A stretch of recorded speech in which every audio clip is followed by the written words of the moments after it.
कल कहाँ तक पढ़े थे बताना है। टोटल इंटरनल रिफ्लेक्शन पढ़े थे, right.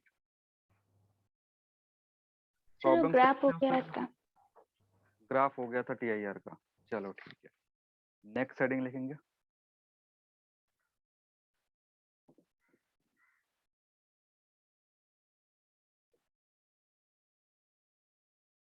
Real and apparent position of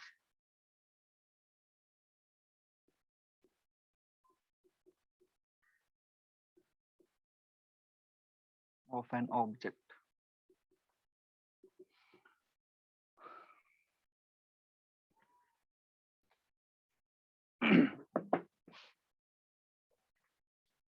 board दिख रहा है क्लियर? Yes sir. ठीक है। Real and apparent position of object, इसमें दो सिचुएशन बनता। पहला सिचुएशन है object is in denser medium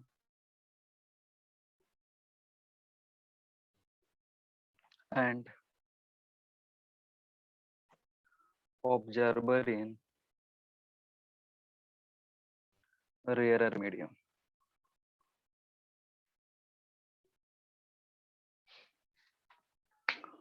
ठीक है, ऑब्जेक्ट और ऑब्जर्वर जो है वो अलग अलग मीडियम में है, एक डेंसर में है एक रेयरर में है। और उसका कंडीशन क्या है कि जहाँ पे ऑब्जेक्ट रखा हुआ है वो मीडियम जो है वो डेंसर है। तो कुछ उस तरीके का सिनेरियो है। ये इंटरफेस है, इधर एक ऑब्जेक्ट है ओ, और ऑब्जर्वर इस मीडियम में।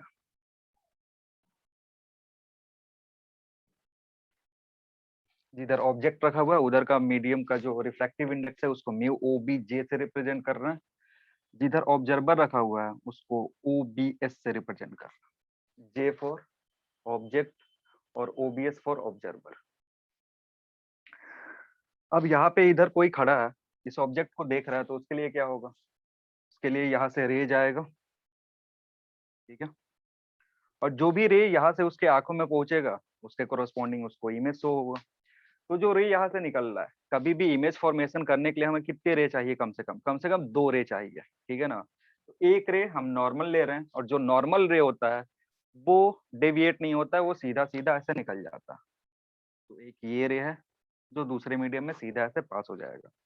दूसरा एक रे लेंगे जो कि कुछ एंगल पे जाएगा, कुछ इस तरीके का, ठीक है। अब समझना यहाँ क्या हो रहा है। ये जो रे है जब इस पॉइंट पे जाएगा तो यहाँ से उसका डेविएशन होगा, ये नॉर्मल है, ठीक है, नॉर्मल। और अभी यहाँ कंडीशन क्या है कि म्यू OBS जो है वो लेस देन है म्यू OBJ से। OBS ऑब्जर्वर के लिए, OBJ ऑब्जेक्ट के लिए। तो रेयर मीडियम में ऑब्जर्वर है, तो ये जो लाइट है वो किधर की तरफ बेंड होगा? ये जो लाइट है, ये लाइट रे है, ये किधर की तरफ बेंड होगा? अवे या towards the normal? Away from, right, away from the normal, मतलब कुछ इस तरीके से जाएगा, ठीक है। अब ये दोनों रिफ्रैक्टेड रे है, ये जो दोनों रे है, ये रे और ये रे, ये रिफ्रैक्टेड रे है। और रिफ्रैक्टेड रे जहां मीट करेंगे वहीं पे इमेज का फॉर्मेशन होगा। तो अगर ध्यान से देखोगे कि ये जो दोनों रे है ना, ये सामने कभी मिलेंगे ही नहीं, क्योंकि ये क्या हो रहा है? डाइवर्ज हो रहा है। डाइवर्जिंग रे कभी सामने नहीं मिलती है। तो इसको मिलाने के लिए हमें क्या करना पड़ेगा? इसको मिलाने के लिए हमें पीछे एक्सटेंड करना पड़ेगा इस रे। तो जब पीछे एक्सटेंड करोगे तो ये इस पॉइंट पे कट करेगा और इस पॉइंट पे बनेगा तुम्हारा इमेज। आ रही बात समझ में? ऑब्जेक्ट है यहाँ पे, लेकिन इसका जो इमेज बनेगा वो इस पॉइंट पे बनेगा, और यही इमेज इस मीडियम के ऑब्जर्वर को दिखेगा। आ रही है बात समझ में? क्लियर है? तो मान लो ये पॉइंट P है, ये पॉइंट क्या है? P है। अगर रियल पोजीशन की हम बात करें, रियल पोजीशन कहाँ है? रियल पोजीशन है OP। रियल पोजीशन क्या है तुम्हारा? OP है। अपेरेंट पोजीशन क्या है? अपेरेंट पोजीशन की अगर बात करोगे, ये है IP। क्लियर? अगर इस पॉइंट से देखोगे तो ये तुम्हारा रियल पोजीशन और ये तुम्हारा अपेरेंट पोजीशन। अब इसी दोनों के बीच में हमें रिलेशन चाहिए। ये जो दोनों पोजीशंस है इमेज का और ऑब्जेक्ट का, इसमें क्या रिलेशन है? अब इसके लिए हम क्या करेंगे? इसके लिए हम यूज कर सकते हैं स्नेल्स लॉ, अगर ध्यान से देखोगे तो स्नेल्स लॉ क्या बोलता है कि अगर ये एंगल तुम्हारा आई है तो ये जो एंगल है ये कितना होगा, आर होगा। ठीक है, अगर ये एंगल आई है तो अल्टरनेट एंगल से ये भी एंगल कितना होगा, आई होगा। अरे ये बात समझ में, ये एंगल आई, ये एंगल भी आई होगा। ठीक, अगर ये एंगल आर है तो ये एंगल कितना हो जाएगा, ये भी एंगल आर होगा। क्लियर, हाँ या ना। Yes sir. ग्राफ जो भी हमारा हमें चाहिए था, जो भी टर्म, वो मैंने बता दिया। यहाँ पे ऊपर वाला जो हेडिंग है वो सब हटा रहे हैं। अब देखो स्नेल्स लॉ से इस पॉइंट क्यू पे, अगर इस पॉइंट क्यू पे स्नेल्स लॉ लगाओगे, जो पॉइंट क्यू है वहां पे स्नेल्स लॉ लगाओगे तो क्या लिख सकते हो, स्नेल्स लॉ पॉइंट क्यू के लिए लिख सकते हो mu object sine i is equal to mu observer sine r. हाँ या ना, म्यू वन म्यू टू लिख के नहीं चल रहा हूँ क्योंकि कभी कभी बच्चे कंफ्यूज हो जाते हैं, सर ऑब्जेक्ट वन में रखा हुआ है, टू में रखा हुआ, हम जो फॉर्मूला रटे हैं वो गड़बड़ हो जा रहा है, इसलिए हम सीधे ऑब्जेक्ट और ऑब्जर्वर रख के चल रहे हैं म्यू की जगह। तो अगर इसको देखोगे ये तुम्हारा स्नेल्स लॉ से आया। अब इसमें क्या है ना कि ये जो दोनों रे है, ये जो रे हमने लिया है, ये अगर बहुत ही आसपास ले, ये पैरेलल, ये जो रे ये पैरेलल है, इस रे को हम बहुत ही पास ले इसके, जिसको हम परएक्सियल बोलेंगे, ये एक तरह से एक्सिस है।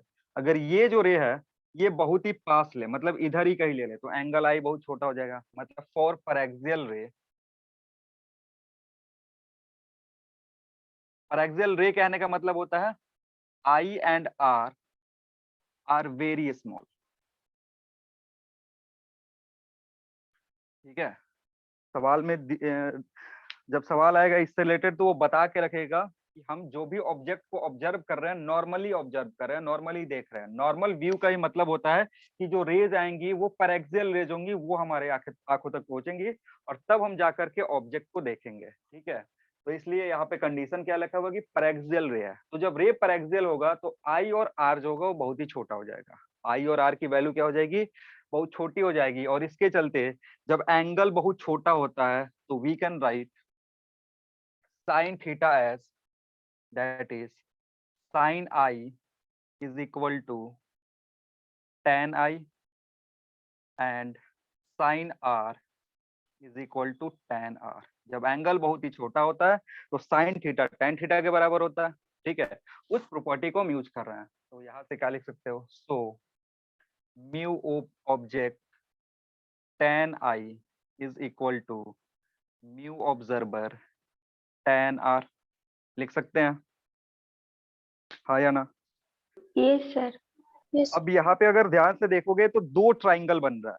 दो ट्राइंगल कौन सा, ट्राइंगल तो मैंने हटा दिया, लेकिन मुझे हल्का सा याद है कि ट्राइंगल कुछ इस तरीके का बन रहा था, ये ओ, ये पी और ये क्यू। ये एंगल को हमने आई रखा था। एक ट्राइंगल और बन रहा था, ये था पी क्यू एंड आई, और ये जो एंगल था ये आर बन रहा था। ये दो ट्राइंगल बन रहा था हमारे पास, जो भी हमने कंस्ट्रक्शन किया था। तो इस ट्राइंगल से अगर देखोगे तो हम tan आई और tan आर की जगह साइड के टर्म में वैल्यू पुट कर सकते हैं, हाँ या ना। तो जब वैल्यू पुट करोगे तो यहाँ से आएगा म्यू ऑब्जेक्ट tan आई की जगह क्या लिखोगे, परपेंडिकुलर अपॉन बेस। तो परपेंडिकुलर क्या है, क्यूपी, बेस कितना है, ओपी, बराबर ये म्यू ऑब्जर्वर। tan आर की जगह क्या लिखोगे, tan आर की जगह अगेन परपेंडिकुलर अपॉन बेस। तो परपेंडिकुलर क्या है, परपेंडिकुलर क्यूपी है, लेकिन यहाँ पे जो बेस है वो आईपी है। क्लियर है, कोई दिक्कत किसी को नहीं है ना। अब देखो यहाँ जो ऊपर वाला टर्म है ये क्यूपी और क्यूपी कैंसिल आउट हो जाएगा। क्यूपी क्यूपी जैसे ही कैंसिल आउट होगा तुमको अब दिख रहा होगा सीधा सीधा कि हम ओपी और आईपी में डायरेक्ट रिलेशन अब देख सकते हैं। क्यूपी ओपी और आईपी में क्या होगा, डायरेक्ट रिलेशन दिखेगा। तो अगर यहाँ से आईपी लिखोगे, आईपी, आईपी कितना हो जाएगा, आईपी ये इधर ले जा रहे हैं, तो यहाँ से होगा mu observer divided by mu object into OP. ये तुम्हारा फाइनल रिजल्ट है जो कि रिलेशन बता रहा है, relation between apparent position and real position. Clear, हटा यस। इसको।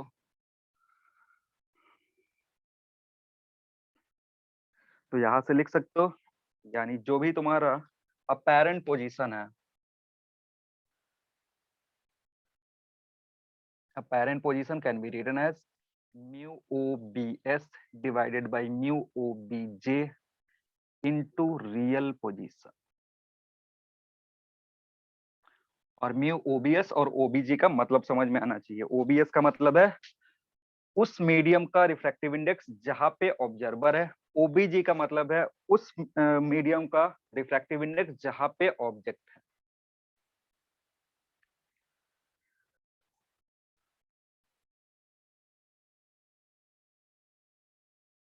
इसको याद रखना भी थोड़ा सिंपल है। एस सीनियर, जे जूनियर, सीनियर ऊपर जूनियर नीचे, को याद रख सकते हो, ट्रिक बना सकते हो कि कौन ऑब्जेक्ट ऊपर आएगा या फिर ऑब्जर्वर नीचे आएगा। तो ये जो एस टर्म है, एस मींस सीनियर ले सकते हो, जे मींस जूनियर ले सकते हो, सीनियर ऊपर जूनियर नीचे। तो जब भी अपेरेंट पोजीशन और रियल पोजीशन का कुछ प्रॉब्लम होगा, उसको इस फॉर्मूला से डायरेक्टली सॉल्व कर सकते हो।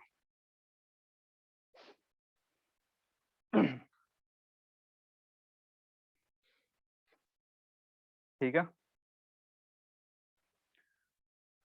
जो दूसरा केस है, दूसरा केस तुम्हारा क्या होगा, बी, ऑब्जेक्ट रेयर में रख रहा है,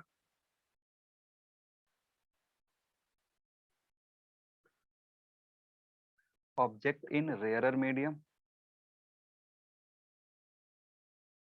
एंड ऑब्जर्वर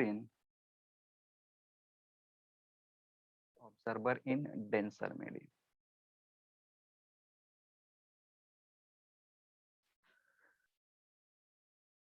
ऑब्जेक्ट को कहाँ रख रहे हैं, ऑब्जेक्ट को इस बार रेयरर मीडियम में रख रहे हैं, ऑब्जर्वर को डेंसर मीडियम में रख रहे हैं।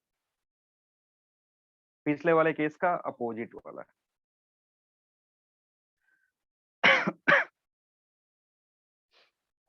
तो अगर डायग्राम ड्रॉ करोगे, जहां पे तुम्हारा ऑब्जेक्ट है, इधर का ही व्यूअर है, तो एक रे लेंगे, ये तुम्हारा दूसरा रे है, इस पॉइंट पे नॉर्मल डालोगे। अब ये जो रे है, ये टुवर्ड्स द नॉर्मल जाएगा या अवे फ्रॉम द नॉर्मल जाएगा? ये जो रे towards the normal, towards the normal मतलब अगर जाना चाहिए था इधर, इधर नहीं जाएगा, थोड़ा सा बेंट होगा, बेंट होकर के इधर। तो अगेन ये जो दोनों रे है, ये आगे कहीं नहीं मिलेगी, क्योंकि अब अभी भी ये रे जो है वो क्या है, डाइवर्जिंग रे है। डाइवर्जिंग रे आगे कहीं नहीं मिलती है, तो इसको मिलाने के लिए हमें क्या करना पड़ेगा, इसको पीछे एक्सटेंड करना पड़ेगा। इसको जब पीछे एक्सटेंड करोगे, तो तुम्हें जो पोजीशन मिलेगा इमेज का, वो ये होगा। मतलब अभी जो आई बना, इमेज बना, वो यहाँ कहीं बना।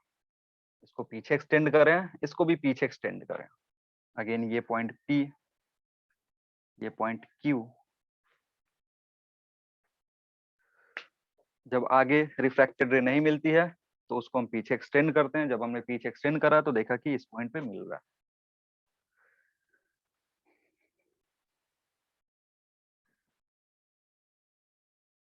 यहाँ से भी अगर रिजल्ट निकालोगे, वो सारा कैलकुलेशन डेरिवेशन करोगे, यही आएगा। जो फॉर्मूला है उसमें कोई चेंज नहीं होगा, यही चीज होगा। इधर भी म्यू ऑब्जेक्ट और यहाँ पे है म्यू ऑब्जर्वर। लेकिन यहाँ अभी जो सिचुएशन है, इसके according mu object is less than mu observer, जो पिछले वाले का अपोजिट है।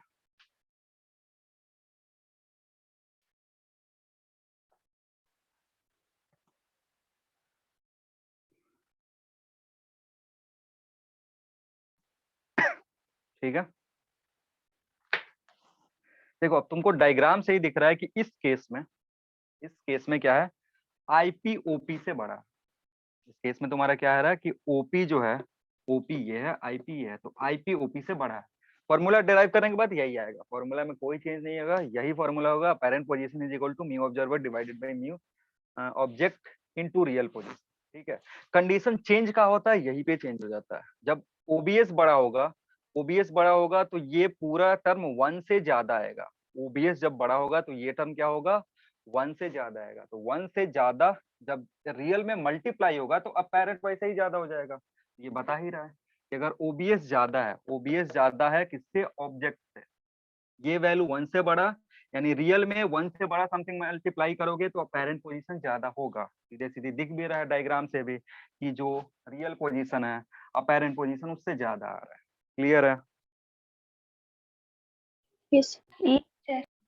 तो जब ऑब्जर्वर कहाँ होगा, ऑब्जर्वर होगा डेंसर मीडियम में, ठीक है, तो अपैरेंट पोजीशन रियल पोजीशन से ज्यादा होगा। ऑब्जर्वर कहाँ होगा, ऑब्जर्वर अगर डेंसर में है तो real position apparent position real position से ज्यादा होगा। क्लियर? और इसके पिछले वाला अपोजिट था जस्ट इसका। आ रही है बात समझ में? तो तुमको ये सब ऐसे रटने की जरूरत नहीं, तुमको बस यही फॉर्मूला याद रखना है। कंसेप्ट समझ में आ गया? ये फॉर्मूला याद रखना है। इस फॉर्मूला में जो भी चीज दिया हुआ है, ऑब्जर्वर कहाँ है, उस मीडियम का रिफ्रैक्टिव इंडेक्स कितना है, ऑब्जेक्ट का उस मीडियम का रिफ्रैक्टिव इंडेक्स कितना है, उसके अकॉर्डिंग बस तुम्हें इस फॉर्मूला में पुट करना है। सारी चीजें डायरेक्टली बता सकते हो। ठीक है, हटा दे इसको।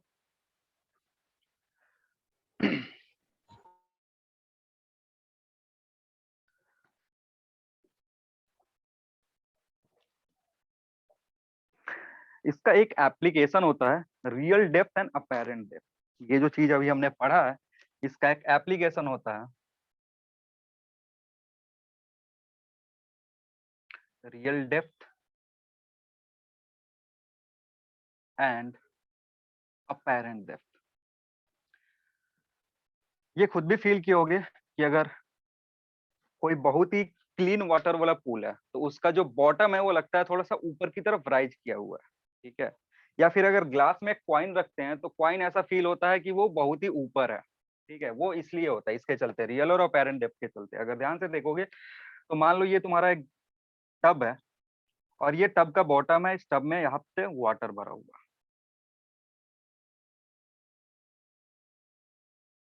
ठीक है। ये जो डेप्थ है तुम्हारा, ये डेप्थ तुम्हारा एक्चुअल डेप्थ है, DACT। DACT का मतलब है एक्चुअल डेप्थ। अब जब तुम इसको ऊपर से देखोगे ना, ऊपर से देखोगे यहाँ से, तो तुमको ये एक्चुअल डेप्थ नहीं दिखेगा, तुमको क्या दिखेगा, अपैरेंट डेप्थ दिखेगा। तुमको क्या दिखेगा, अपैरेंट डेप्थ। अगर ये जो भी मीडियम तुमने यहाँ रखा है उसका रिफ्रैक्टिव इंडेक्स म्यू है, ठीक है, समझना में, रिफ्रैक्टिव इंडेक्स इसका कितना है, म्यू है। ये तुम्हारा एक्चुअल डेप्थ है। तो अपैरेंट डेप्थ कैसे निकालोगे, फॉर्मूला है ऊपर कि अपैरेंट डेप्थ अगर निकालना है, d apparent, that can be written as mu OBS divided by mu object into d actual, ठीक है। अब देखना, हम देख कहाँ से रहे हैं, जो ऑब्जर्वर है वो कहाँ पे है, ऑब्जर्वर कहाँ पे, एयर में। Raider medium. हाँ, ऑब्जर्वर रेयरर मीडियम में, रेयरर मीडियम कौन सा, यहाँ पे एयर है। तो अगर यहाँ पे एयर है तो म्यू कितना होगा, अप्रोक्सीमेटली 1 के बराबर। एयर के लिए म्यू की वैल्यू कितनी हो जाएगी, 1 के बराबर। तो अगर एयर के लिए म्यू 1 है तो ऑब्जर्वर के लिए कितना होगा, ऑब्जर्वर के लिए म्यू 1 हो जाएगा, ठीक है ना। और जो ऑब्जेक्ट है, ऑब्जेक्ट कहाँ रखा हुआ है, ऑब्जेक्ट इस मीडियम में रखा हुआ है। ये जो बॉटम है इसके जस्ट ऊपर कौन सा मीडियम है, ये वाला मीडियम है। और इसके चलते क्या होगा कि अगर पुट करोगे तो this will be 1 divided by mu into D actual. तो तुमको क्या दिखेगा कि जो डी अपैरेंट है, d apparent is D actual by mu, जहाँ म्यू क्या है, यहाँ जो भी लिक्विड रखा हुआ है, यहाँ जो भी लिक्विड रखा हुआ है, कुछ भी हो सकता है, ऑयल हो सकता है, केरोसिन हो सकता है, या फिर वाटर हो सकता है, या कोई ऑर्गेनिक कंपाउंड ग्लिसरीन, कुछ भी हो सकता है, तो उसका म्यू दिया रहेगा। तो एक्चुअल डेप्थ जो होगा, actual depth divided by mu will give what, apparent depth. और म्यू की वैल्यू 1 से ज्यादा होती है, ये एब्सोल्यूट रिफ्रैक्टिव इंडेक्स है। तो म्यू की वैल्यू अगर 1 से ज्यादा है तो something divided by greater than 1, जो टर्म आएगा क्या होगा, ये छोटा होगा डी एक्चुअल से। इसलिए तुमको क्या दिखता है, जो भी डेप्थ है वो थोड़ा सा सॉलो दिखता है। और सैलो दिखने के चलते हमें ऐसा फील होता है ये सरफेस थोड़ा सा ऊपर उठा हुआ है। कॉइन रखोगे या पेंसिल रखोगे, पेंसिल भी ऐसा लगता है कि पेंसिल यहाँ पे रखा हुआ है तो थोड़ा सा मुड़ा हुआ है। ये सारी चीजें रिफ्रैक्शन के चलते होती है।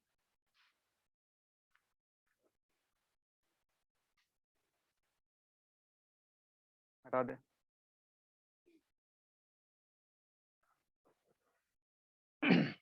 एक सवाल लिखना।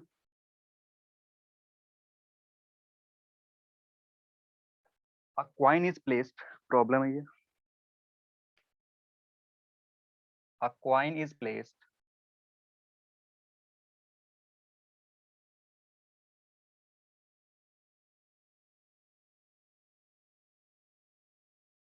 in the bottom. A coin is placed. A coin is placed at the bottom. A coin is placed at the bottom of a jug. Bottom of a jug या mug लिख लो। Bottom of a mug. At the bottom of a mug having water. At the bottom of a mug having water up to 40 centimeter. Having water up to 40 centimeter.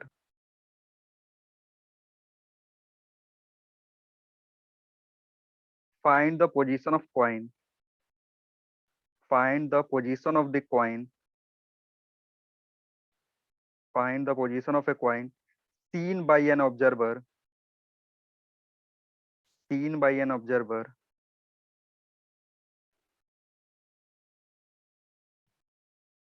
Seen by an observer who is normally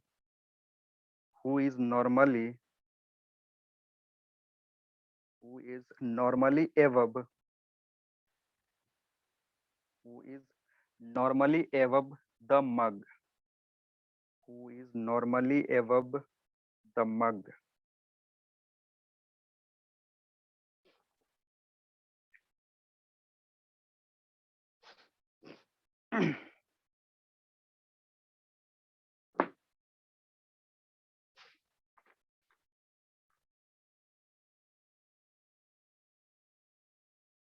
So 30 semi 30 30 centimetre. Semi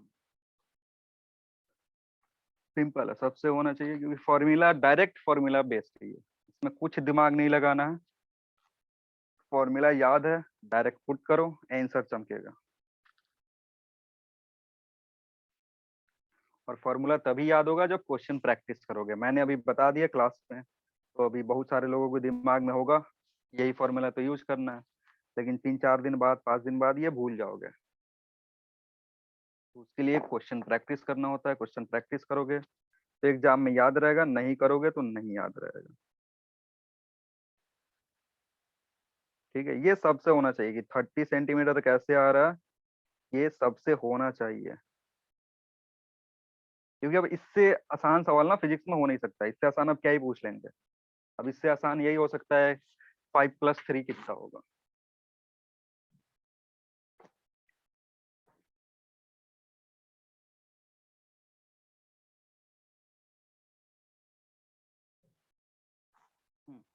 formula कौन सा use होगा? apparent depth d apparent is equal to d actual by mu। d actual तुमको 40 दिया हुआ है, और water के लिए म्यू कितना होता है? 4/3 4/3 को सिंप्लीफाई करोगे आएगा 30 सेंटीमीटर। 4 से 40 10 टाइम्स में जाएगा, ये 3 ऊपर जाकर के मल्टीप्लाई हो जाएगा। तो जो पॉइंट का डेप्थ है वो कितने का फील होगा? 30 सेंटीमीटर का फील होगा।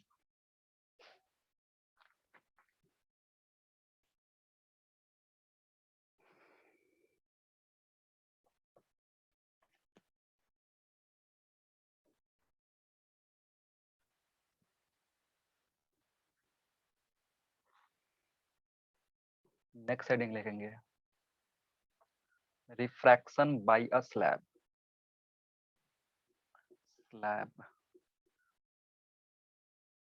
स्लैब नाम सुन के परेशान नहीं होना।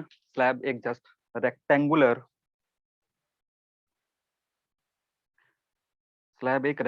क्रॉस सेक्शन का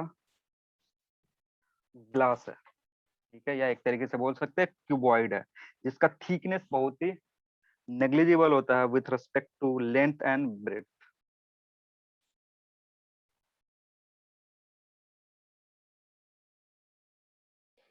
चलो समझते हैं। ये एक्सपेरिमेंट भी करा होगा, ये एक्सपेरिमेंट करवाया जाता है जूनियर क्लासेस में, मतलब हायर सेकेंडरी क्लासेस 8 9 10 में किसी एक क्लास में होता है। एग्जैक्टली क्लास मुझे याद नहीं है क्योंकि मैंने करा हुआ है। ठीक है, ये एक ग्लास है जिसका कुछ थिकनेस होगा। ठीक है, तो अगर यहाँ से लाइट पास हो रहा है, यहाँ से लाइट अगर आ रहा है तो इस इंटरफेस पे आएगा। एयर से लाइट आ रहा है, इस इंटरफेस पे फॉल हुआ, इसका कुछ रिफ्रैक्टिव इंडेक्स है म्यू, और साथ ही साथ थिकनेस भी है। ये जो विड्थ है इसको टी से रिप्रेजेंट करना। ठीक है, अब समझना, ये जब लाइट आया तो इसको ये एक पाथ मिला। ये इंटरफेस से क्या करेगा, इस इंटरफेस पे जैसे ही फॉल होगा उसके बाद पाथ उसका क्या हो जाएगा, चेंज होगा। पाथ जो होगा वो चेंज होगा। अगर ये नहीं होता तो इसका पाथ एक्चुअली में कैसा होता, कुछ इस तरीके का, और इधर जाकर के निकल जाता। ठीक है ना, अगर ये स्लैब यहाँ नहीं रखा होता तो इसका पाथ ऐसे स्ट्रेट लाइन होता, चुपचाप बाहर निकल जाता। लेकिन यहाँ पे स्लैब रखने के चलते क्या होगा, पाथ में डेविएशन होगा। डेविएशन कहाँ कहाँ होगा, एक इस इंटरफेस पे, और इस इंटरफेस पे जाएगा तो डेविएशन किस तरीके का होगा, टुवर्ड्स द नॉर्मल या away from the normal. Towards the normal. Towards the normal, क्योंकि म्यू ज्यादा है।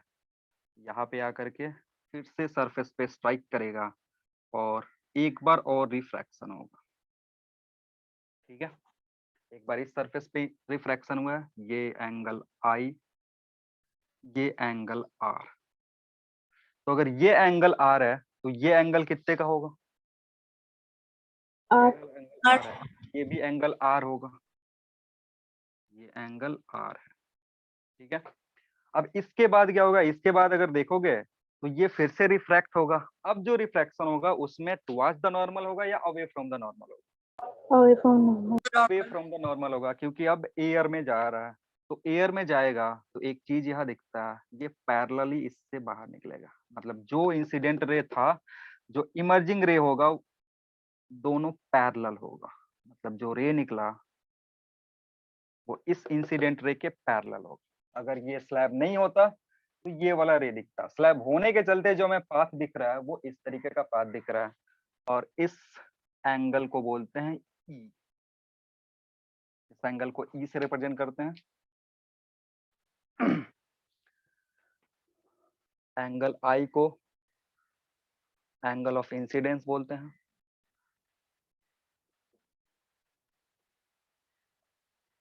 यहाँ एक दूसरा एंगल जो है इंपॉर्टेंट, जिसको हम एंगल ऑफ इमरजेंस बोलते हैं। तो एंगल ई जो है ये है एंगल ऑफ इमरजेंस। मतलब जिस एंगल से रे इमर्ज किया है इसको इंसिडेंट रे बोलते हैं, इसको इमर्जिंग रे बोलते हैं। ये जो रे है तुम्हारा, ये इंसिडेंट रे है, ये रिफ्रैक्टेड रे है, और ये इमर्जेंट रे है। यहाँ पे 3 रे होते हैं, इंसिडेंट, रिफ्रैक्टेड, इमर्जेंट। इसलिए एंगल भी 3 हमने डिसाइड करा है, एंगल आई, एंगल आर और angle e. Angle e is angle of emergence. ठीक है, and by Snell's law we can also prove that angle i is equal to angle e. Snell's law use करेंगे। Snell's law कहने का मतलब है हम इस सरफेस पे ये जो पॉइंट है ए और ये जो पॉइंट है बी, इस दोनों पॉइंट पे अगर स्नेल्स लॉ लगाओगे, उसको सिंप्लीफाई करोगे तो पता चलेगा angle i is equal to angle e. बहुत ही छोटा चीज है, मैं लिख नहीं रहा हूँ। एंगल आई एंगल ई के बराबर हो जाएगा, और एंगल आई एंगल ई के जब बराबर हो जाता है इसीलिए हमें पता चलता है कि ये जो दोनों रे है ये एक दूसरे से पैरेलल, क्योंकि एंगल आई और एंगल ई जीरो इक्वल होने का मतलब है कि डेल्टा जीरो हो गया। डेल्टा जीरो मतलब जो भी रे इमर्जिंग हो रहा है, इमर्ज हो रहा है, that will be parallel to incident ray. तो यहाँ लिख भी सकते हो, that is delta is equal to zero. Delta क्या है तुम्हारा, डेल्टा डेविएशन है।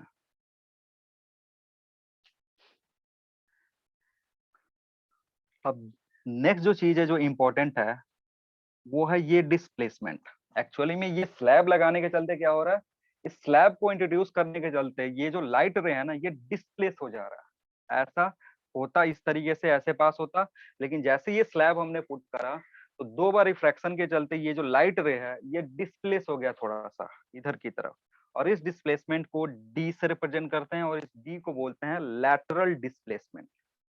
डी को क्या बोलेंगे, लैटरल डिस्प्लेसमेंट बोलते हैं।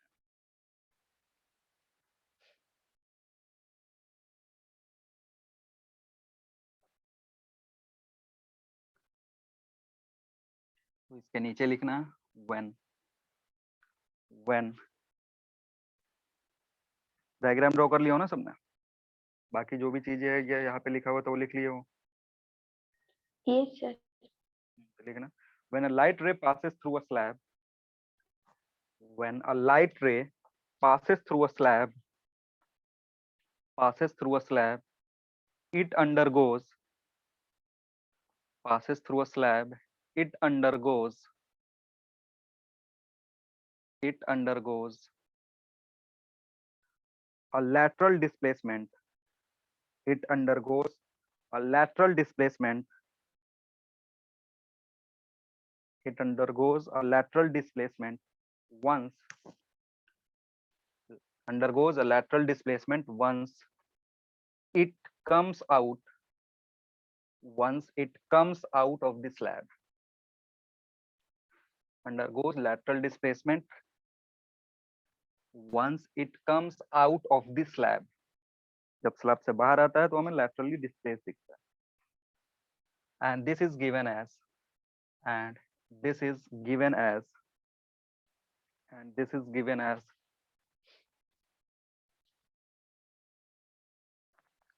P sin I minus R divided by cos R।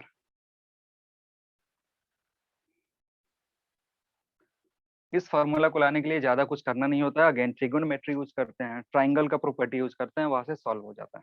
ठीक है, इसमें कुछ ज्यादा फिजिक्स नहीं है। फिजिक्स यूज होगा जब हम आर निकालेंगे, एंगल आर हमें निकालना होता है, तो वहां पे फिजिक्स होता है, स्नेल्स लॉ यूज करते हैं, एंगल आर निकाल लेते हैं और यहाँ पे पुट करके सिंप्लीफाई कर लेते हैं। ठीक है, तो इस फॉर्मूला को यूज करने के लिए, इस फॉर्मूला को यूज करने के लिए हमने बस ये लाए कहाँ से हैं, वो जो भी कंस्ट्रक्शन किया था ना उसमें थोड़ा सा चेंज कर रहे हैं, थोड़ा सा कंस्ट्रक्शन करेंगे और वहां से ट्राइंगल दिखेगा, ट्राइंगल को कंपेयर करके ये फॉर्मूला दिख जाता है सीधा सीधी। और अगेन हम डेराइव नहीं कर रहे हैं उसको, ये फॉर्मूला है लेटरल डिस्प्लेसमेंट का, जिसमें आर लाने के लिए हमें क्या यूज करना पड़ता है, स्नेल्स लॉ यूज करना पड़ता है। किसी भी एक सरफेस पे, या तो ए पे कर लो या पॉइंट बी पे कर लो, किसी भी पॉइंट पे स्नेल्स लॉ लगाओगे आर आ जाएगा, तो आर यहाँ पुट कर दो, यहाँ पुट कर दो, वहां से डिस्प्लेसमेंट, लेटरल डिस्प्लेसमेंट कितना हुआ वो कैलकुलेट कर लो। ठीक है,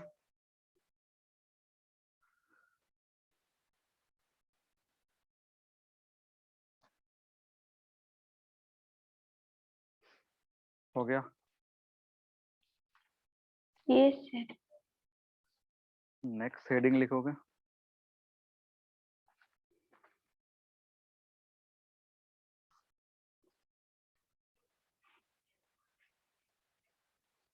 पहले हेडिंग लिखने से थोड़ा समझ लो, लिखना नहीं है बस समझना है।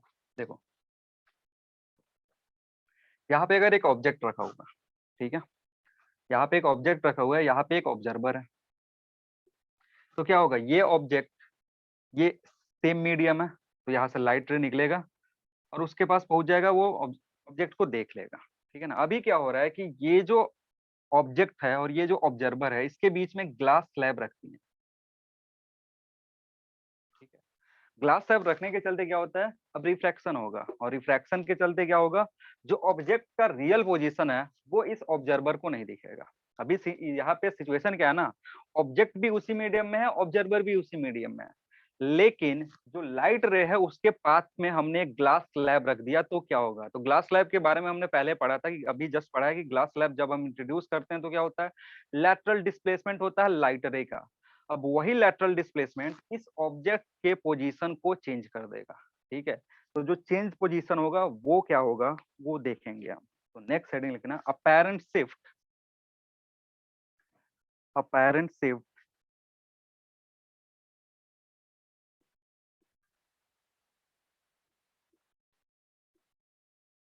in the position of, in the position of object, in the position of object through a slab, object, apparent shift in the position of object through a slab।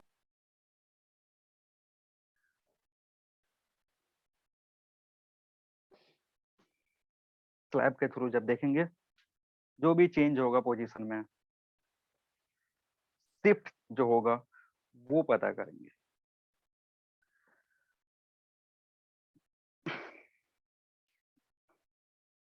हो गया।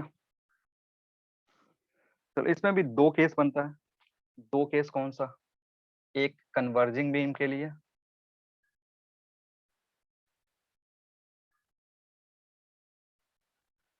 और दूसरा डाइवर्जिंग बीम के लिए।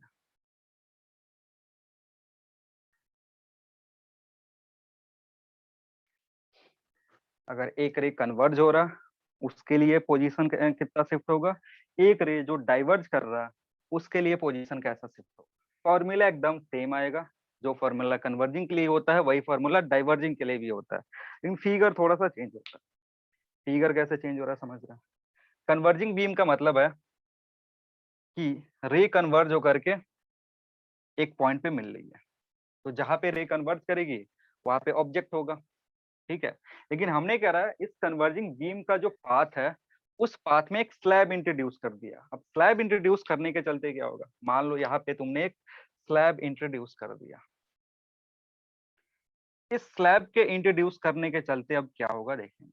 देखो ये तो नॉर्मल है, इसको फर्क नहीं पड़ेगा, ये नॉर्मली इंसिडेंट हो रहा है, तो ये नॉर्मल है, इसको कोई फर्क नहीं पड़ेगा। फर्क किस पड़ेगा, इस वाले रे को पड़ेगा। ये जो रे है, जो एक्चुअली अगर ये स्लैब नहीं होता तो इस तरीके से जाता, यहाँ पे बनता ऑब्जेक्ट, लेकिन स्लैब इंट्रोड्यूस करने के चलते अब ये ऑब्जेक्ट यहाँ नहीं होगा, कहीं और होगा, क्योंकि इस रे का शिफ्ट हो जाएगा। ये जो रे है ये डिस्प्लेस्ड हो जाएगा, लेटरली डिस्प्लेस्ड हो जाएगा, जो हमने पहले देखा था। ठीक है, तो अगेन यहाँ पे कितने तरीके का, कितनी बार रिफ्रैक्शन होगा? रिफ्रैक्शन अगर दो देखोगे तो बार दो होगा। बार होगा। ठीक है, दो बार रिफ्रैक्शन अगर करवाओगे, दो बार यहाँ पे रिफ्रैक्शन करवा रहे हो, एक इस सरफेस पे और इस सरफेस पे करवाने का मतलब है कि जो रे है वो नॉर्मल की तरफ बेंड होगा। नॉर्मल इधर है तो नॉर्मल की तरफ बेंड हुआ, इधर गया। ठीक है, अब यहाँ पहुंचने के बाद एक बार और रिफ्रैक्शन होगा, और जब यहाँ पे रिफ्रैक्शन होगा और उसके बाद जब लाइट रे बाहर निकलेगा, इसके पैरेलल ही निकलेगा, इसके पैरेलल ऐसे निकलेगा और यहाँ पे जाकर के मीट करेगा। ठीक है, तो जब ये स्लैब नहीं होता तब ऑब्जेक्ट कहाँ दिखता है, यहाँ पे। जब ये स्लैब लगाया तब ऑब्जेक्ट कहाँ दिख रहा है, यहाँ पे दिख रहा है, और इसको इमेज बोलते हैं। तो ये तुम्हारा इमेज है। ये रे और ये रे जहाँ पे कट करेगा वहीं पर इमेज दिखेगा, और ये नहीं होता तो यहाँ पे दिखता। तो एक तरीके से अगर देखोगे तो ऑब्जेक्ट यहाँ से यहाँ शिफ्ट हो गया, ये शिफ्ट हो गया। यस, और यही एस हमें निकालना होता है। क्या क्या गिवन होता है, इसका थिकनेस दे के रखेगा तुमको, ये कितना थिक था, साथ ही साथ इसका रिफ्रैक्टिव इंडेक्स तुमको दे करके रखेगा। ठीक,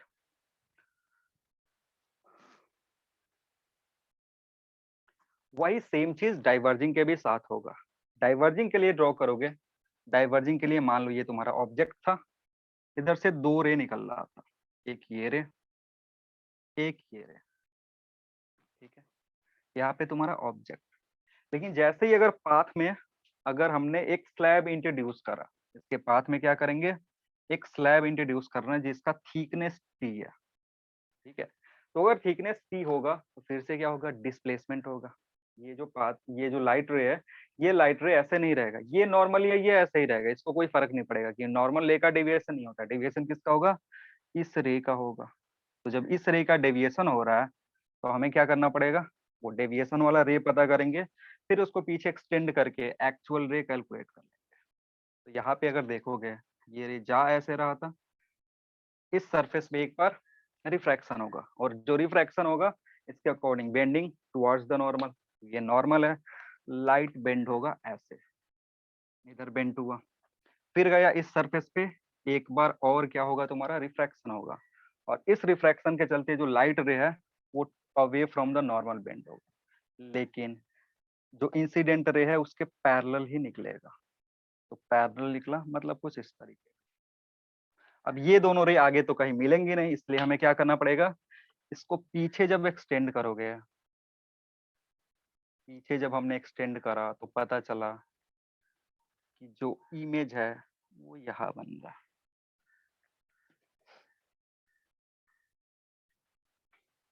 ये लाइन और ये लाइन पैरेलल है, वो डायग्राम में पैरेलल दिख नहीं रहा होगा लेकिन पैरेलल है, क्योंकि ई और आई बराबर होता है, ऑलमोस्ट पैरेलल है ही, थोड़ा सा यहाँ पे गड़बड़ है। और अगेन ऑब्जेक्ट था यहाँ पे, इमेज यहाँ बन रहा है, और इसको क्या बोलते हैं, इसको बोलते हैं शिफ्ट, अपैरेंट शिफ्ट, जिसको एस से रिप्रेजेंट करते हैं।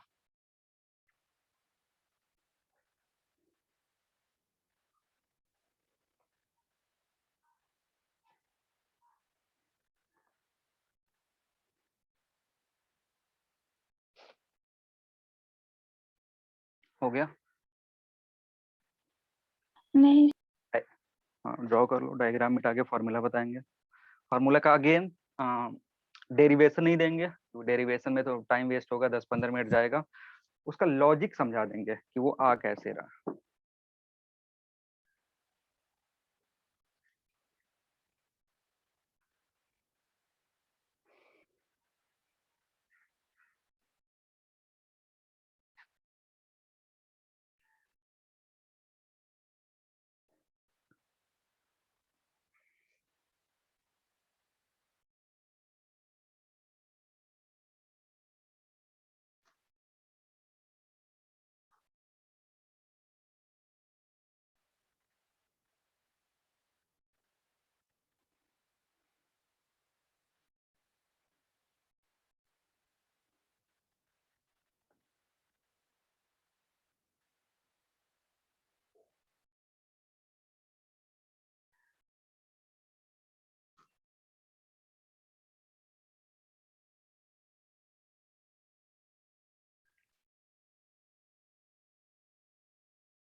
हो जाए तो बताना।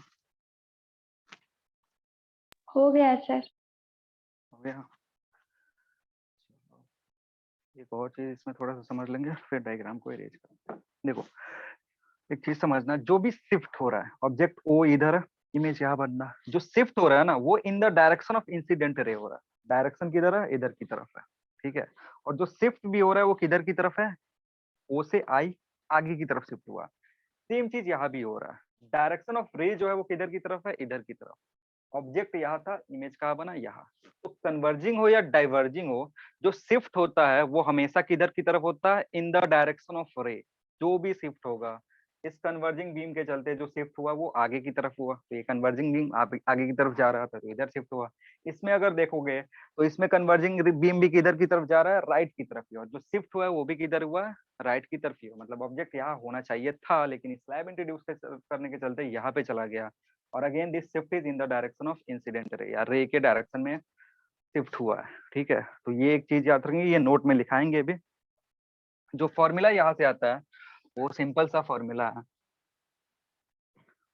That S is given as, both case में जो एस होगा, this is equal to T 1-1/μ। जो एस का फॉर्मूला होगा, जो शिफ्ट का फॉर्मूला होगा, वो ये होगा। टी क्या है? Thickness of slab. म्यू क्या है? Refractive index of slab. दोनों के लिए फॉर्मूला सेम होता है। अब इसको थोड़ा लॉजिकली समझ लेते हैं, वही डेरिवेशन नहीं दे रहा हूँ, लॉजिकली समझ लेते हैं क्या हो रहा है।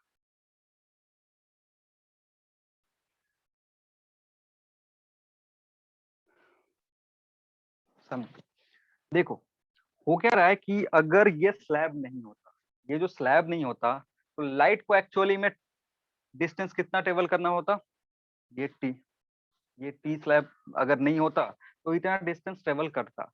स्लैब लगाने के चलते ना, एक तरीके से ये तुम्हारा ये जो डेप्थ है, ये एक्चुअल डेप्थ इसको बोल सकते हो, डी एक्चुअल। अगर स्लैब नहीं होता तो थिकनेस तुमको इतना जो लाइट है वो ट्रेवल करता एयर में, ठीक है ना। अब इस स्लैब के लगाने के चलते जो डी अपेरेंट आया, डी अपेरेंट कितना होगा? T/μ, ठीक है ना। मतलब जो एक्चुअल डेप्थ तुमको दिखेगा स्लैब इंट्रोड्यूस करने के चलते, वो कितना दिखेगा? T/μ। अगर यहाँ से इसको हटा देते, यहाँ से इसको हटा देते, तो एयर में उसको कितना ट्रेवल करना पड़ता? टी, और ये एक्चुअल लेंथ है तो टी ट्रेवल करना पड़ता है। लेकिन जैसे ही हमने स्लैब को इंट्रोड्यूस करा, तब उसको टी ट्रेवल नहीं करना पड़ रहा है, उसको ट्रेवल करना है ये डी एक्चुअल। और डी एक्चुअल एक्चुअली में होगा कितना? T/μ। क्योंकि टी क्या है, एक्चुअल थिकनेस है।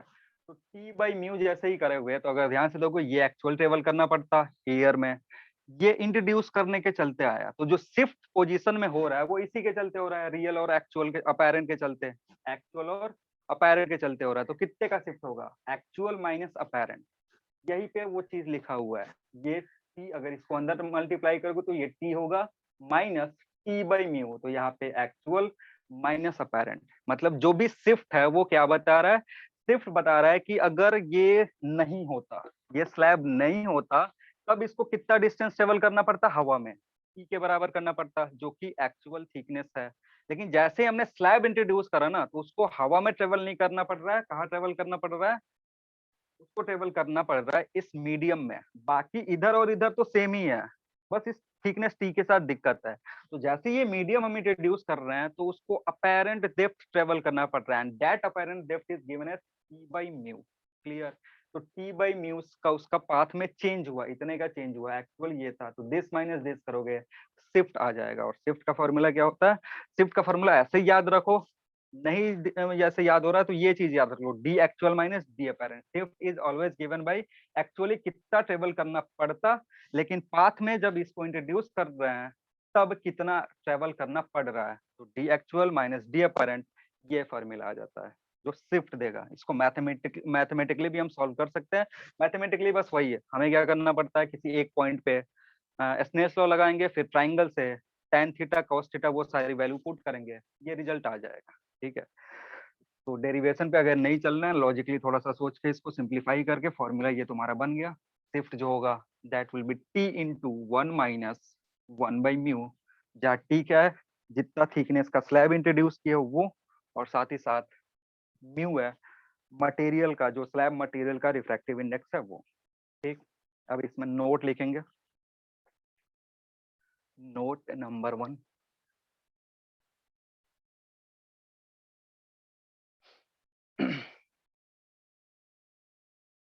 लिखना,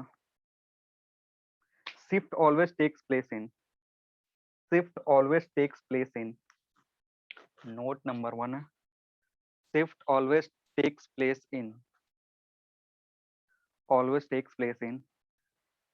the direction of, in the direction of light ray, shift always takes place in the direction of light ray, जो भी शिफ्ट होगा, कन्वर्जिंग बीम हो या डाइवर्जिंग बीम हो, वो लाइट के डायरेक्शन में ही होता है।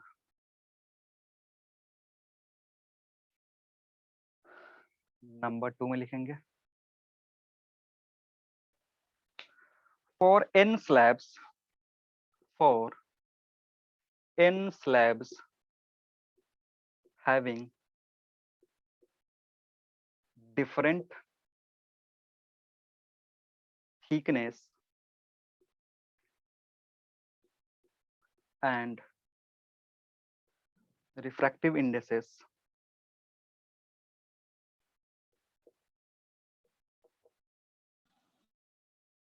refractive index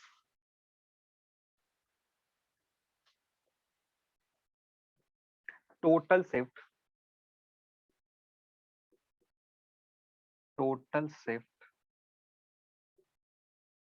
is equal to, total shift is equal to sum of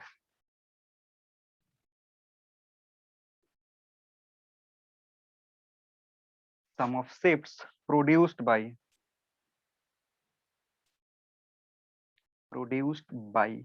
each slab।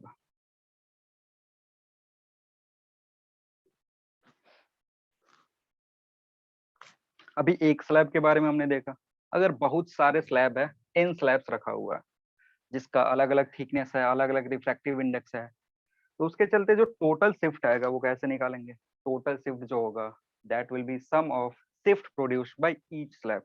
एक स्लैब के चलते, दूसरे स्लैब के चलते, तीसरे स्लैब के चलते कैलकुलेट करेंगे, फिर सबको ऐड कर देंगे।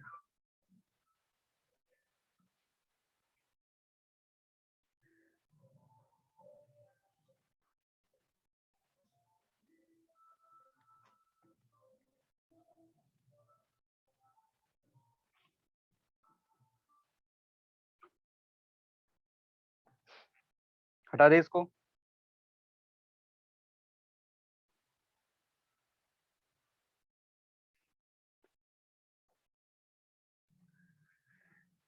आवाज आ रही है ना?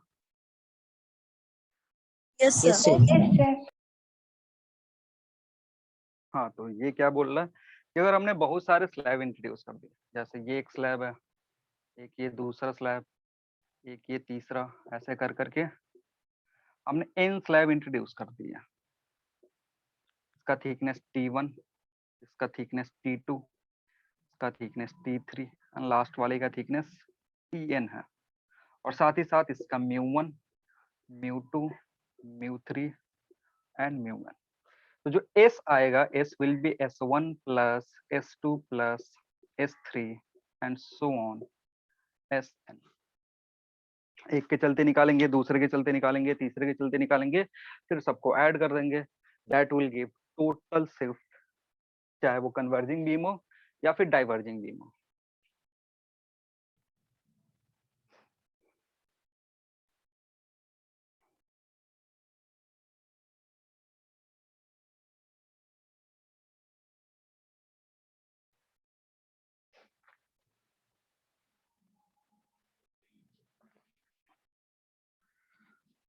तो यहाँ से अगर S लिखना चाहोगे, S can be written as T1 1 minus 1 by μ1 plus T2 1 minus μ2 and so on plus Tn 1 minus μn।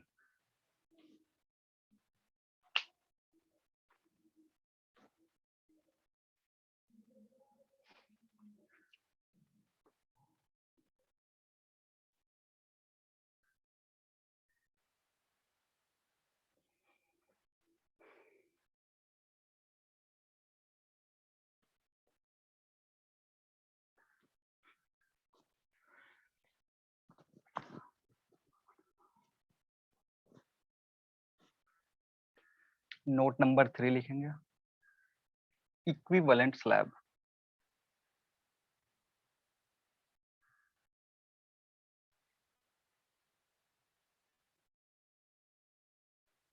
Equivalent slab कहने का मतलब है कि अगर हमारे पास n स्लैब्स है, जो पिछला वाला सिचुएशन था जिसमें हमने अलग अलग स्लैब सजा करके रखा है, ऐसे n स्लैब्स अगर सजा करके रखे हो तो उसके चलते कुछ शिफ्ट आ रहा था, ठीक है। अगर इस स्लैब को हम एक सिंगल स्लैब से रिप्लेस करना चाहते हैं, ये जो भी स्लैब है इसको सिंगल स्लैब से अगर रिप्लेस करना चाहते हैं, तो उस स्लैब को हम बोलेंगे इक्विवेलेंट स्लैब। और जो इक्विवेलेंट स्लैब होगा उसके लिए हमें म्यू इक्विवेलेंट निकालना होगा, ठीक है। यहाँ पे μ1 था, μ2 था, μ3 था और इधर μn था। इसका thickness T1, T2, T3 and इसका थिकनेस Tn था। तो हमें क्या क्या कैलकुलेट करना है कि इन सारे स्लैब के जगह पे हम एक ही स्लैब रखे, जो डी अपेरेंट इसके चलते आ रहा था, मतलब जो भी शिफ्ट इसके चलते आ रहा था, सेम शिफ्ट इसके चलते भी आया। तो उसके लिए हमें म्यू इक्विवेलेंट निकालना है कि जो म्यू इक्विवेलेंट होगा वो कितना होगा। और ये जो थिकनेस है, this thickness is T1 plus T2 plus T3 and so on up to Tn। Thickness जो टोटल थिकनेस है उसके बराबर ही रखना है।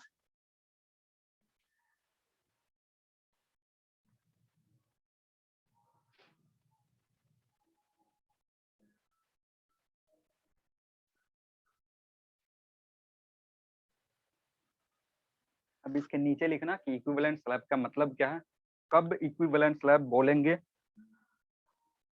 लिखना equivalent slab, equivalent slab is a single slab,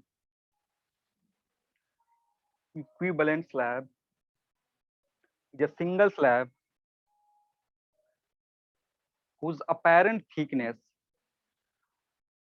is a single slab whose apparent thickness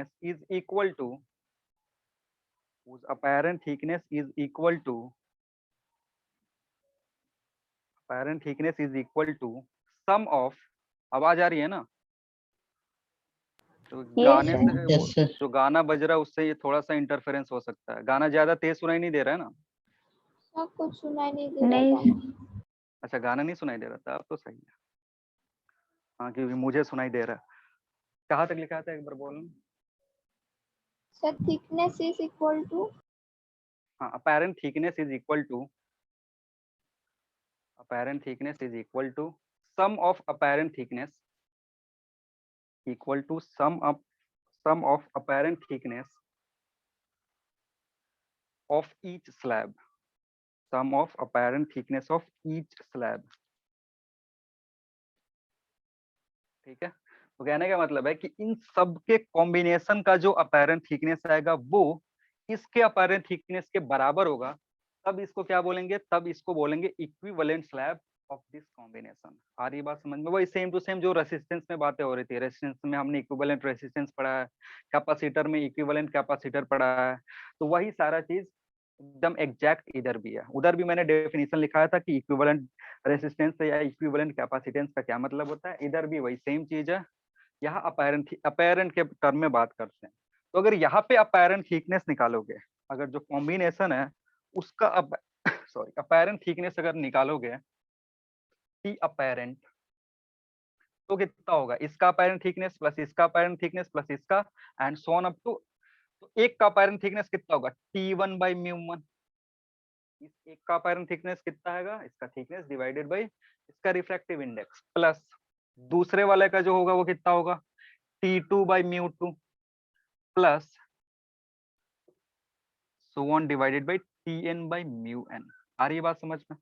ये जो combination है, इसका अपैरेंट थिकनेस ये, इसका अपैरेंट थिकनेस ये, इसका अपैरेंट थिकनेस ये, इसका अपैरेंट थिकनेस ये, जो टोटल अपैरेंट थिकनेस होगा वो इतने के बराबर होगा। हाँ या ना? Yes, अब sir. ये जो अपैरेंट थिकनेस है, ये जो अपैरेंट थिकनेस है, ये किसके बराबर होना चाहिए, इसके अपैरेंट थिकनेस के बराबर। तो जब इसका अपैरेंट थिकनेस निकालोगे इक्विवेलेंट का, एंड टी अपैरेंट कितना होगा, इसका थिकनेस, इसका टोटल थिकनेस, और इसका टोटल थिकनेस है कितना, T1 plus T2 plus T3 and so on up to Tn divided by इस स्लैब का रिफ्रैक्टिव इंडेक्स, और इस स्लैब का रिफ्रैक्टिव इंडेक्स है कितना, म्यू इक्विवेलेंट है। तो ये इक्वेशन 1 और ये इक्वेशन 2, और ये दोनों बराबर होनी चाहिए by the definition of equivalent slab. अगर यहाँ से सिंप्लीफाई करोगे दोनों इक्वेशन को, तो जो म्यू इक्विवेलेंट आएगा, mu equivalent will come as, बोलो क्या होगा, this is equal to this one. तो यहाँ से आएगा T1 plus T2 plus T3 so on up to Tn divided by T1/μ1 plus T2/μ2 and so on Tn/μn। ये तुम्हारा इक्विवेलेंट रिफ्रैक्टिव इंडेक्स है, जो स्लैब, जो सिंगल स्लैब हम इंट्रोड्यूस कर रहे हैं।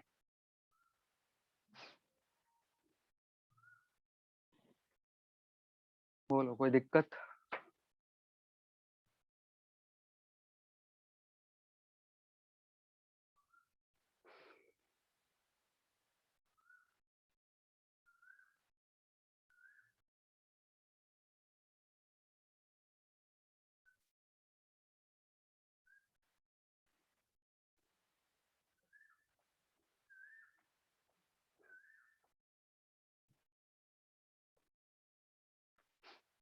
हटा दिया?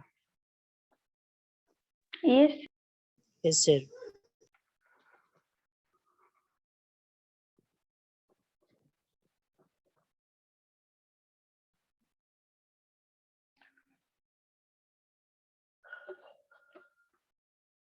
बहुत सारे लोग हैं जिनसे तीनों सब्जेक्ट कंट्रोल नहीं हो पा रहा। कल रिजल्ट आया तुम्हारा, तीनों सब्जेक्ट हैंडल नहीं कर पा रहे हो क्या? जिसका फिजिक्स में सही है उसका बायोलॉजी में गड़बड़ है, केमिस्ट्री में गड़बड़ है, जिसका केमिस्ट्री में सही है उसका फिजिक्स बायो में गड़बड़ है। ऐसा क्यों हो रहा है?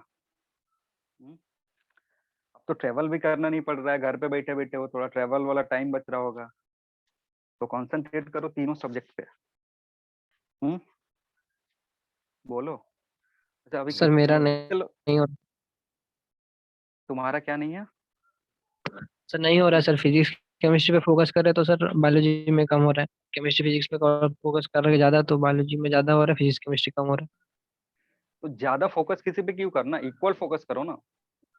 ज्यादा किसी और सर सब्जेक्ट पे इक्वल फोकस कर। हम्म। सर इक्वल फोकस नहीं कर रहे तो फिर सर नॉर्मल अगर कर रहे तो फिजिक्स केमिस्ट्री में ज्यादा मार्क्स हो रहे हैं 130+, बट बायोलॉजी नहीं में नहीं, भी सर देखो वन देखो थर्टी प्लस तुम्हारा, देखो थोड़ा सा एक बहुत दिनों से ये चीज देख रहा हूँ, ऐसे बताया नहीं है। देखो तुमको क्या करना होता है ना, कि जो तुम्हारा सबसे स्कोरिंग सब्जेक्ट है उस पर ज्यादा मेहनत करना होता है, क्योंकि उस पर सब स्कोर करेंगे। और स्कोरिंग सब्जेक्ट तुम्हारे लिए, मतलब जो पीसीबी के बच्चे होते हैं उनके लिए स्कोरिंग सब्जेक्ट क्या है, बायो है और केमिस्ट्री है। इसमें स्कोर करना तुम्हारे लिए इजी है ना, बहुत ज्यादा इजी है।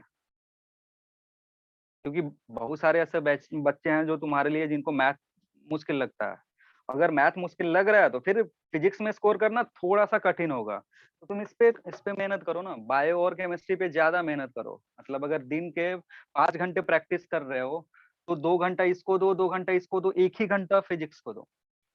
ठीक है ना, क्योंकि फिजिक्स में अगर चाहते हो कि इन दोनों के बराबर मार्क्स आए, तो वो उसके लिए ज्यादा मेहनत करना पड़ेगा। यानी तुमको अपना जो टाइम है वो कम से कम स्टडी का, अब मिनिमम टाइम तुम्हारा 15 घंटा होना चाहिए। अब एग्जाम नजदीक है, अब 15 घंटा से कम पढ़ोगे तो नहीं होगा। और मार्क्स देख के लग रहा है कि बहुत सारे लोग अभी रेस में नहीं है। ठीक है ना, पहले जो था ना, आज से 2 महीना पहले तक जो रेस था तुम्हारा, वो रैट रेस था। अभी जो रेस है, अब से स्टार्ट जो रेस हुआ है, उसको बोलते हैं डेथ रेस। समझ रहे हो, तुम्हारे लिए एक तरीके से अब रैट रेस कन्वर्ट हो गया डेथ रेस में। तो अगर तुम सरवाइव करना चाहते हो नीट के रेस में, तो उस तरीके से सोचना होगा, प्रॉपर प्लानिंग करनी होगी। अब ऐसा नहीं हो सकता कि एक सब्जेक्ट जो तुम्हारा वीक है उस पर हम काम नहीं कर रहे हैं, तो फिर रिजल्ट नहीं आएगा, रैंक नहीं आएगा। एक सब्जेक्ट पे या 2 सब्जेक्ट के मार्क्स से कभी कुछ नहीं होता है। पहले तो ध्यान लगाओ कि जो स्कोरिंग सब्जेक्ट है उसमें तुमको स्कोर करनी है। क्योंकि ये स्कोरिंग सब्जेक्ट जो है ना, जैसे ये केमिस्ट्री है, केमिस्ट्री स्कोरिंग सब्जेक्ट है। इसमें 60% बच्चे स्कोर करेंगे। इसमें जो टोटल आउट ऑफ जो भी बच्चे देते हैं, मतलब अगर 10 लाख बच्चे एग्जाम दे रहे हैं, तो 6 लाख बच्चों का केमिस्ट्री में मार्क्स जो होता है बहुत बढ़िया आता है। क्योंकि ये स्कोरिंग सब्जेक्ट है, सब स्कोर करते हैं, सबको समझ में आता है। मैथ नहीं है, मैथ इसमें कम होता है। ठीक है ना, रटने वाला चीज है। तो इसमें सब स्कोर करेंगे। लेकिन अगर तुम ही इसमें पीछे रह गए, तो तुम ऐसे ही रेस से बाहर हो। केमिस्ट्री अगर जिसका गड़बड़ हुआ वो ऐसे ही रेस से बाहर है। ठीक है ना, केमिस्ट्री रेस में रखता है तुमको। अब मान बात है बायो की, बायोलॉजी के साथ क्या सीन है, कि बायोलॉजी के साथ सीन ये है कि यहाँ से आते हैं 180 प्रॉब्लम्स, 180 सवाल यहाँ से आते हैं। तो अगर ये जो 180 सवाल है ना, इसको तुमको ज्यादा ग्रिप बनाना है, क्योंकि ये ज्यादा स्कोर देगा तुमको। केमिस्ट्री स्कोरिंग है, सबको पता है। लेकिन इसके साथ बायो के साथ क्या है, कि यहाँ से 90 नहीं 180 प्रॉब्लम आते हैं। और 180 सवाल जो है ना, वो बहुत ज्यादा वेटेज लेके चलता है। तो बायो तो किसी ना किसी तरीके से स्ट्रॉन्ग करना ही है तुमको। जिसका भी बायोलॉजी में वीक आया है, इधर पेपर जो हुआ है, टेस्ट हुआ है, बायोलॉजी जिसका वीक है वो बहुत ज्यादा डेंजरस सिचुएशन में है। बायोलॉजी तो कभी वीक रखना ही नहीं है। लास्ट ईयर में जो परफॉर्मेंस देते थे ना बच्चे, मतलब जो टेस्ट होता था, उसमें मान लो फिजिक्स का बहुत ज्यादा वेरिएशन फिजिक्स में ही होता है। फिजिक्स में कभी बच्चा पढ़ पाता है, कभी नहीं पढ़ पाता है। तो वो होता है, उधर इनकंसिस्टेंसी तुम ला सकते हो, लेकिन केमिस्ट्री और बायोलॉजी में नहीं लाओ कभी भी। अगर इधर मार्क्स गड़बड़ हुआ तो सीधे बाहर हो जाओगे, रैंक आएगा ही नहीं, क्वालिफाई ही नहीं कर पाओगे। अगर केमिस्ट्री और बायोलॉजी गड़बड़ हुआ तो फिजिक्स से रैंक आएगा। रैंक लाने का मतलब, अगर तुम टॉप 10,000 में आना चाहते हो, तब तुमको फिजिक्स पे मेहनत करना है। तो पहले इन इन दोनों को स्ट्रॉन्ग करोगे, तब तो रैंक लाने का सोचोगे ना। अब ऐसे ही सोच लोगे हम फिजिक्स में रैंक ला के मस्त रह रहे हैं, मस्त रह रहे हैं, क्योंकि फिजिक्स में 10% बच्चे ही बढ़िया स्कोर करते हैं। फिजिक्स का सीन ऐसा है कि बस 10% बच्चे बढ़िया स्कोर करेंगे। तो उन 10% में आने के लिए पहले तुमको ये वाला क्राइटेरिया पार करना होगा। कल का जो मैंने टेस्ट पेपर देखा, जो तुम्हारा रैंक रिजल्ट जो भी आया है, उसमें बहुत ज्यादा मतलब दिक्कत आ रहा है। मैंने देखा, मतलब किसी बच्चे का बायोलॉजी बढ़िया, किसी का केमिस्ट्री बढ़िया, किसी का फिजिक्स बढ़िया, ऐसे चल रहा है। और केमिस्ट्री का वो ऐसा रिजल्ट नहीं आना चाहिए। पढ़ नहीं रहे हो, कोई नहीं पढ़ रहा है। केमिस्ट्री का जो रिजल्ट है वो, मतलब पता ना तुम क्या कर रहे हो केमिस्ट्री में। क्योंकि लास्ट ईयर जो बच्चे थे केमिस्ट्री में, उनका जो परफॉर्मेंस था वो बहुत ही बेस्ट था। अच्छे ला रहे थे मार्क्स, उनका सुपर कैटेगरी में आ रहा था मार्क्स। किसी का 130, 135, 120 ऐसे मार्क्स आते थे। तो तुमको थोड़ा सा मेहनत करना पड़ेगा, क्योंकि अब समझ लो अब टाइम नहीं है। और प्रॉपर रूटीन प्लान बनाओ ना, ऐसे रैंडमली पढ़ो। अब तो देखो, अब मेन तुम्हारे पास एक फायदा क्या है, उस मतलब घर में बैठना है। ठीक है, और तुमको बस एक ही काम है, पढ़ना है और कुछ नहीं है। अभी के टाइम से अगर कुछ और चीज पे ध्यान दे रहे हो तो समझो ऐसे ही बाहर हो। और सिचुएशन ऐसा हो गया ना कि अभी नहीं पढ़ोगे तो आने वाला जो जनरेशन है वो फालतू बैठेगा ऐसे ही, क्योंकि इंडिया में तो पॉपुलेशन ऐसे ही बढ़ रहा है, अनएम्प्लॉयमेंट घटते जा रहा है। तो अभी नहीं पढ़ोगे ना तो आगे सिचुएशन बहुत ही बेकार होने वाला है, वो तुम खुद 2-3 साल बाद फील करोगे। तो अगर रेस में रहना है तो प्रॉपर रूटीन बनाओ, प्रॉपर रूटीन में अपना वेटेज डिसाइड करो कि अगर 180 मार्क्स सबसे ज्यादा 180 क्वेश्चंस बायोलॉजी से आ रहे हैं तो बायोलॉजी को ज्यादा टाइम देना ही है, इसको ज्यादा टाइम मिलना सिर्फ चाहिए। बायोलॉजी में 90 क्वेश्चन। बायोलॉजी में 90, अच्छा सॉरी, टोटल 180 होते हैं, तो बायोलॉजी में 90 क्वेश्चन है तो इसको सबसे ज्यादा टाइम देना ही होता है, ठीक है ना। तो अगर इसको ज्यादा टाइम नहीं दोगे तो फिर गड़बड़ हो जाएगा। ये 90 में कम से कम तुमको अटेम्प्ट करना होता है 85, टच करना होता है किसी तरीके से 85। अगर तुम नहीं टच किए 85 में जो तुम्हारा एरर है वो छोड़ दो, एरर होता है, सबसे होता है। अगर 85 से कम अटेम्प्ट कर रहे हो ना तो डेंजरस है तुम्हारे लिए, बहुत ज्यादा खतरनाक है। कैसे भी करके 185 टच करना ही है, सॉरी 85 टच करना ही है। 85 टच करोगे तब जा करके कुछ होगा। तो उसके अकॉर्डिंग प्लान करो यार। कम से कम अगर 15 घंटा दिन के भी पढ़ रहे हो ना तो उसमें तुम्हारा जो हाफ टाइम है वो बायोलॉजी को जाना चाहिए। हाफ टाइम, अगर मान लो 10 घंटे पढ़ रहे हो तो 5 घंटे उसमें बायोलॉजी पढ़ोगे, बाकी का जो 5 घंटा बचेगा उसमें 3 घंटा केमिस्ट्री पढ़ो, 2 घंटा फिजिक्स पढ़ो। क्योंकि फिजिक्स ज्यादा नहीं पढ़ना है, ज्यादा भी पढ़ोगे ना तो मार्क्स उसमें आएगा नहीं, तुमको भी पता है। क्योंकि फिजिक्स में मार्क्स लाने के लिए ये अगर चाहते हो कि केमिस्ट्री और फिजिक्स का मार्क्स बराबर हो जाए तो इसको देना पड़ेगा तुमको 10 घंटा, जो कि इम्पॉसिबल है, उतना टाइम ही नहीं है तुम्हारे पास। तो कभी भी केमिस्ट्री फिजिक्स का मार्क्स बहुत कम लोगों का बराबर आता है। केमिस्ट्री में, ये फिजिक्स में तुमको क्या सोचना है, बस इसके आसपास, जो लोग इसके आसपास स्कोर कर रहे हैं 100 के आसपास वो बेस्ट है। लेकिन अगर इधर 100 स्कोर कर रहे हो तो इधर का मार्क्स और इधर का मार्क्स इंप्रूव करना पड़ेगा। ऐसा नहीं कि इधर 100 स्कोर कर लिए खुश हो गए और इधर पता चला 50 आ रहा है और इधर आ रहा है 150, क्या ही कर लोगे, कोई फायदा नहीं है। ठीक है, तो अभी से तैयारी, मतलब एक तरीके से प्लान्ड तैयारी अब तुम्हारा शुरू हो जाना चाहिए। कोई भी 15 घंटा से कम नहीं पड़ेगा। अगर उसको नीट जाना है तो नीट क्लियर करना है तो कॉलेज चाहिए गवर्नमेंट, तो 15 घंटा से अगर कम पढ़ रहे हो तो ऐसे ही रेस के बाहर हो। फिर पढ़ के क्या ही करना, मत ही पढ़ो, छोड़ ही दो एकदम, सरेंडर ही मार दो। क्योंकि अब से 15 घंटा कम पढ़ोगे, 15 घंटे से कम, तो कुछ नहीं होने वाला है। और डाउट कोई नहीं पूछ रहा है, या तो सबके सब टॉपर है। डाउट नहीं पूछने का मतलब ये होता है कि या तो किसी को कुछ समझ में नहीं आ रहा है या तो सबके सब सॉल्व कर दो। तो सब तो तुमसे सॉल्व हो नहीं रहा है। तो दूसरा चीज क्या हो सकता है कि किसी को कुछ समझ में नहीं आ रहा। ठीक है, लास्ट ईयर का सिनेरियो और इस साल के सिनेरियो में बस छोटा सा डिफरेंस है। क्योंकि लास्ट ईयर मतलब जो बच्चे थे ना, 5-6 बच्चे, वो कॉन्स्टेंटली सवाल भेजते रहते थे ग्रुप पे कि सर ये हमसे नहीं हो रहा है, वो हमसे नहीं हो रहा है, ये टॉपिक मेरा वीक है, वो टॉपिक मेरा वीक है। तो हम लोग उसको एक्सप्लेन करते थे, सवाल सॉल्व करते थे, कुछ बच्चे ही सवाल ग्रुप में सॉल्व करके डाल देते थे। लेकिन इस बार वो पूरा जीरो है। तो वो चीज अगर जीरो हो गया तो फिर गड़बड़ हो जाएगा। सवाल नहीं पूछोगे यानी तुम प्रैक्टिस नहीं कर रहे हो। किसी भी टीचर से सवाल नहीं पूछने का मतलब हो रहा है कि कोई बच्चा प्रैक्टिस नहीं कर रहा है, क्योंकि डाउट तभी आएगा। और डाउट अगर नहीं आ रहा है, तुम सवाल नहीं पूछ रहे हो, इसका मतलब सीधे सारे टीचर मान के बैठ गए हैं, टीचर या जो भी तुम्हारा एकेडमिक सेक्शन है वो सब मान के बैठ गए कि बच्चे पढ़ाई नहीं कर रहे हैं। और अगर बच्चे पढ़ाई नहीं करेंगे तो फिर रैंक आएगा नहीं, और रैंक नहीं आएगा तो आगे का सोच सकते हो तुम, फिर 1 साल और देना पड़ेगा। आधे लोग सरेंडर मार देंगे, तो फिर सरेंडर मारने के बाद करोगे क्या, उसका भी सोचना होता है। तो अभी जो कर रहे हो कम से कम उस पर फोकस कर लो। ठीक है, क्योंकि अब तो सिलेबस भी खत्म होगा, अब ज्यादा प्लान स्टडी करना होगा। अब एक बार सिलेबस अगर खत्म हो गया तो जो स्टडी करोगे उसमें ज्यादा प्लानिंग होनी चाहिए। और वही तो मैं बोल रहा हूँ कि 15 घंटा से कम तो पढ़ना ही नहीं है। 15 घंटा से अगर कम पढ़ रहे हो तो कुछ नहीं कर सकते। ये जो 2 मंथ 3 मंथ जो भी तुमको मिलेगा, इसमें पूरा मतलब कांस्टेंट 15 घंटे का स्टडी होना चाहिए डेली का। बीच में 1-2 दिन के लिए ब्रेक होता है, वो सबके पास होता है, कोई बीमार पड़ गया, कोई कुछ हो गया, लेकिन वो नहीं सोचना है। 15 घंटा डेली होना चाहिए। तुम्हारा प्लान यही होना चाहिए कि बाकी के जो भी 60 दिन है, 90 दिन है, अगर एग्जाम पोस्टपोन होता है तो मे बी एक मंथ तुमको मिल जाए एक्स्ट्रा। तो अभी के अकॉर्डिंग जो 60 दिन है उसमें तुम 15 घंटे लगातार पढ़ो, वो सारी चीजें कर लो। नहीं तो फिर ऐसे नहीं हो पाएगा। और रिजल्ट बहुत ज्यादा मैटर करता है आज के टाइम में। ठीक है, और डाउट पूछा करो यार, मॉड्यूल करो। मॉड्यूल सबको मिला है? कितने लोग हैं जिसको मॉड्यूल नहीं है? अभी यहाँ पे कितने सम बच्चे हैं, 8 के आसपास बच्चे हैं, सबके पास मॉड्यूल है? नहीं सर।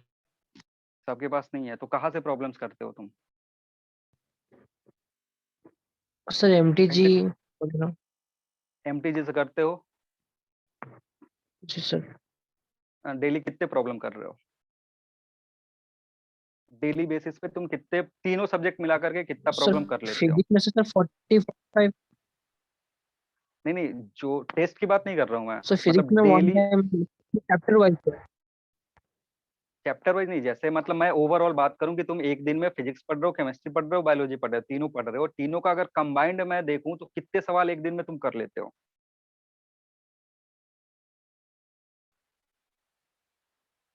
कोई ऐसा गेस बताओ कितना कर लेते हो तुम अपने मन से, बोलो। क्या हुआ, नेटवर्क चला गया क्या तुम्हारा? सर 180 प्लस है। 180 प्लस कर रहे हो? हाँ सर। ठीक है, उसको ओवरऑल एक दिन में अगर कर, मतलब जो टारगेट है वो तुम्हारा अबाउट 400 का होना चाहिए। एक दिन में तीनों सब्जेक्ट मिलाकर के 400 का टारगेट। ठीक है, इसमें 200 तुम बायोलॉजी रखो, कि डेली 200 कम से कम बायोलॉजी होना चाहिए, 200 से कम बायोलॉजी का क्वेश्चन नहीं करना है। तो 200 बायोलॉजी करो, उसके बाद 100 केमिस्ट्री या 120 केमिस्ट्री करो, या 130 भी कर सकते हो, 130 केमिस्ट्री का, और 70 प्रॉब्लम जो है इसमें फिजिक्स होना चाहिए। ठीक है, ये एक दिन का बता रहा हूँ, मतलब जो 15 घंटे पढ़ोगे, उस 15 घंटे में जो तुम्हारा 70% टाइम है वो जाना चाहिए प्रॉब्लम सॉल्विंग पे। ठीक है, 30% जो टाइम है वो जाना चाहिए तुम्हारा थ्योरी पे, क्योंकि थ्योरी बच्चे भूल जाते हैं। तो अगर भूल रहे हो ना तो फिर से उसको पूरा वैसे डिटेल में नहीं पढ़ना है। थ्योरी कैसे पढ़ोगे, ये सारे सवाल करोगे, पहले प्रॉब्लम करोगे, प्रॉब्लम करने के बाद जिस थ्योरी में तुमको डाउट होगा वो थ्योरी जा करके पढ़ोगे, और उसके लिए बस 30% टाइम देना है, मतलब 15 घंटे का 30% थ्योरी, 70% प्रॉब्लम सॉल्विंग। और प्रॉब्लम सॉल्विंग में अगर 400 प्रॉब्लम कर रहे हो तो 200 प्रॉब्लम किसके होने चाहिए? 200 होने चाहिए तुम्हारे बायोलॉजी के, 130 केमिस्ट्री के, 70 फिजिक्स के। ठीक है, और ये जब कर रहे होगे प्रॉब्लम तो इसमें टाइम सेट करोगे।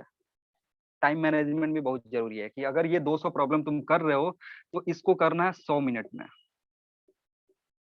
ठीक है, स्पीड भी तुमको डेवलप करना है खुद से। तो अगर ये 200 प्रॉब्लम अगर तुमने 100 मिनट में कर दिया ना, मतलब 30 सेकंड में अगर एक प्रॉब्लम कर रहे हो, या ज्यादा में भी थोड़ा सा 120 में भी कर सकते हो, मतलब 2 घंटे में अगर 200 प्रॉब्लम कर रहे हो तो अभी के कोरस्पॉन्डिंग तुम्हारा ठीक है। अगर ये 130 है तो इसको तो पूरा 130 में मिनट में ही करना है।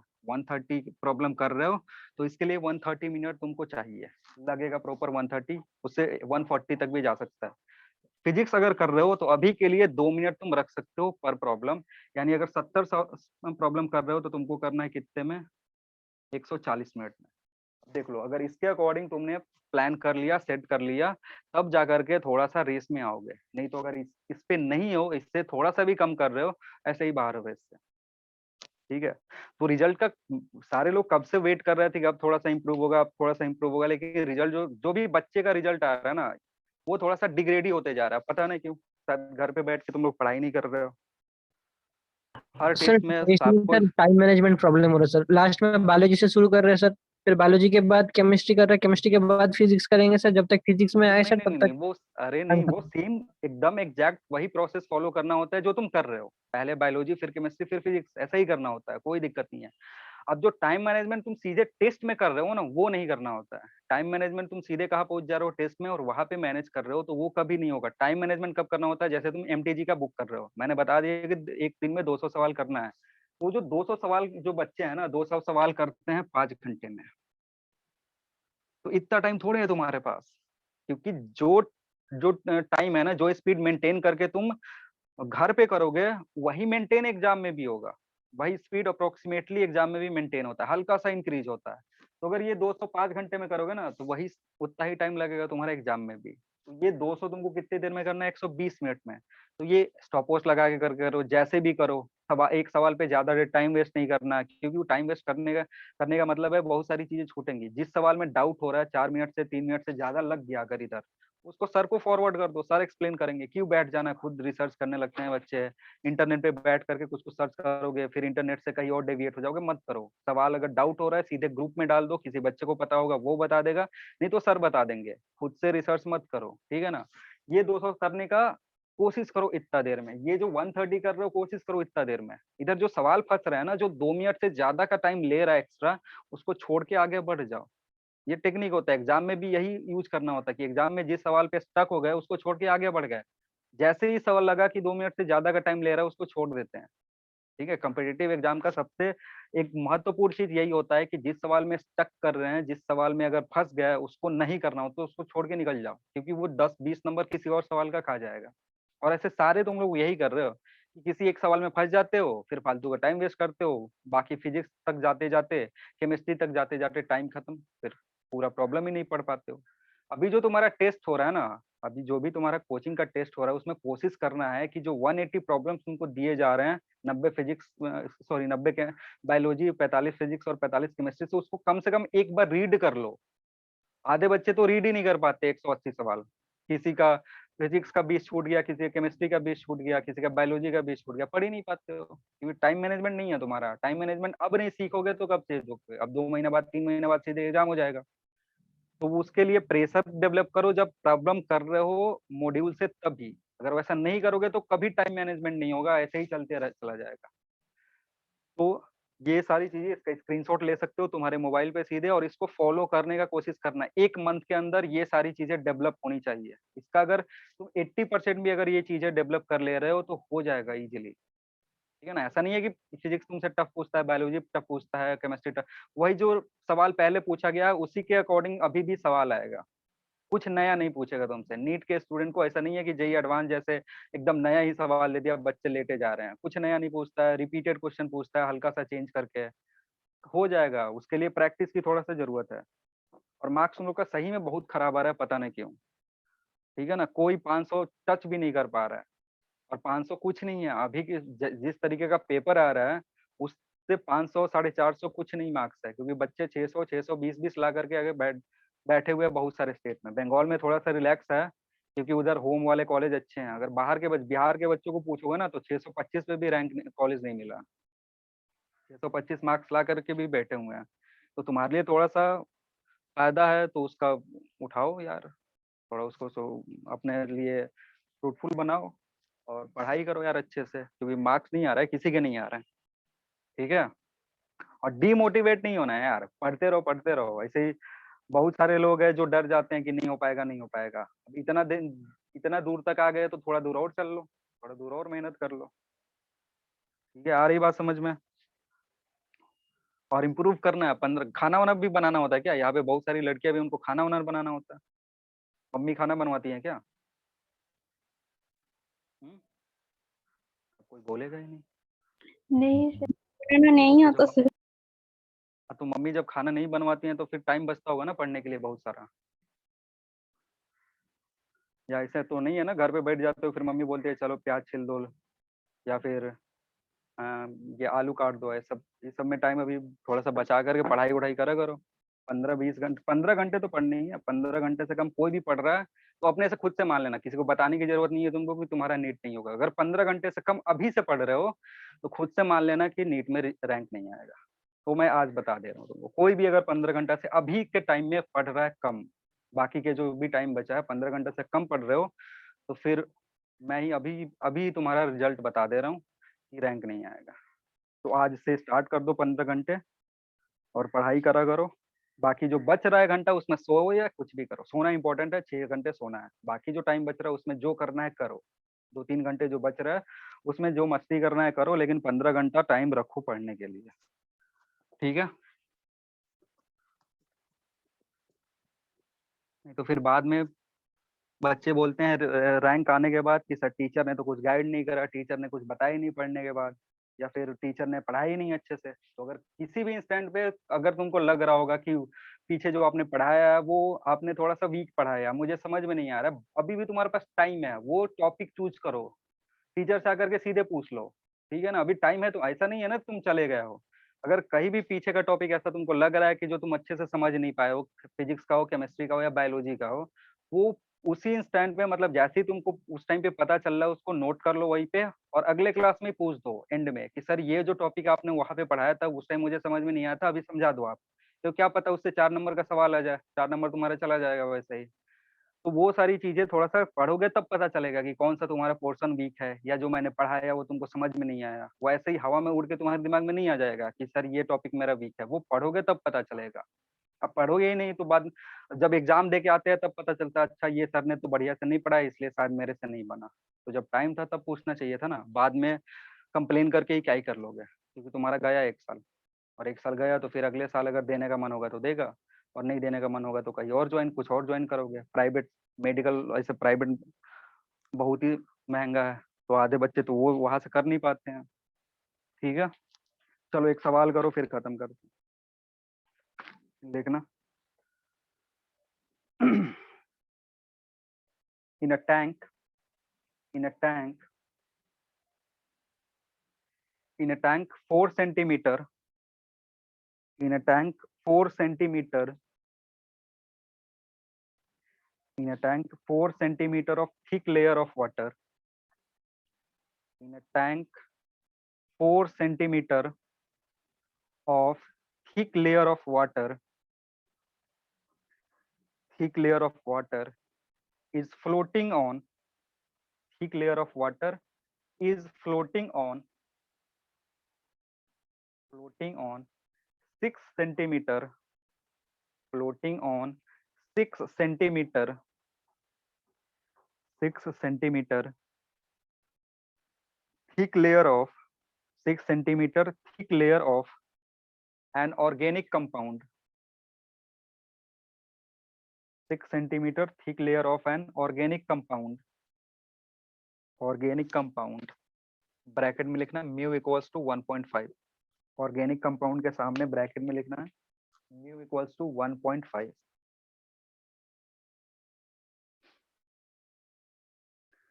वीविंग एट,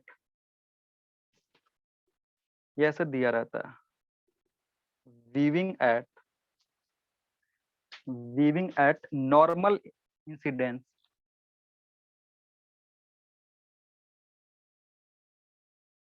नॉर्मल इंसिडेंट, और इसी लाइन का मतलब होता है paraxial. Viewing at normal incident find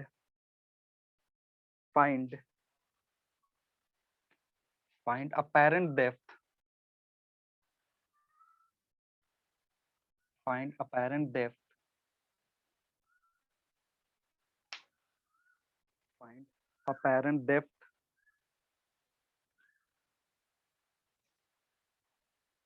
बस इतना ही करो, पहले apparent depth ही कैलकुलेट करो। find apparent depth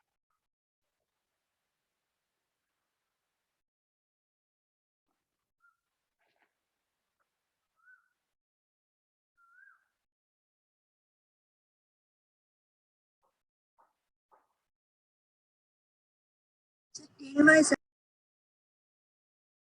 आ रहा है? Sir 7 centimetre. 7 7 सेंटीमीटर। ये भी इजी है, बस apparent depth जो पहले निकालते थे एक के लिए निकालते थे, अभी 2 के लिए निकालेंगे। ठीक है, सेम चीज है। तो T apparent होगा यहाँ पे, वो क्या होगा T1 by μ1 plus T2 by μ2। T1 दिया हुआ है 4 सेंटीमीटर वाटर है, divided by 4/3 plus 6 centimetre divided by 1.5। इसको सिंप्लीफाई करोगे 3, ये जाएगा 4 टाइम्स में, प्लस 4 मीन 7 सेंटीमीटर। यानी जो भी तुम्हारा अपैरेंट डेप्थ है या अपैरेंट थिकनेस है वो 7 सेंटीमीटर होगा।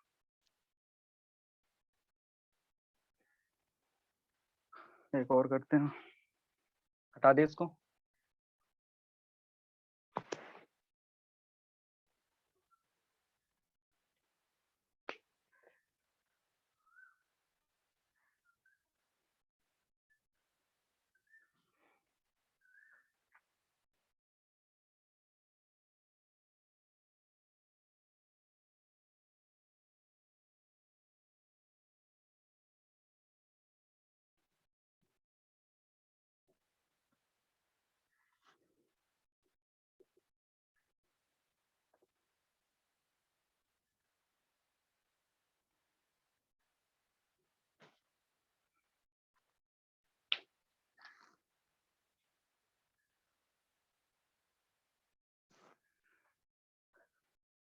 स्लैब दिया हुआ है तुमको, इन दोनों स्लैब के लिए इक्विवेलेंट रिफ्रैक्टिव इंडेक्स निकालना है।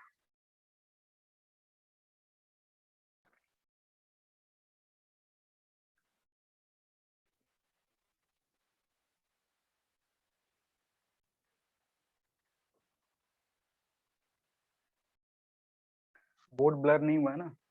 पूरे क्लास में कभी बोर्ड ब्लर हुआ है ऐसा? No sir. चलो ठीक है सर, इंटरनेट सही है।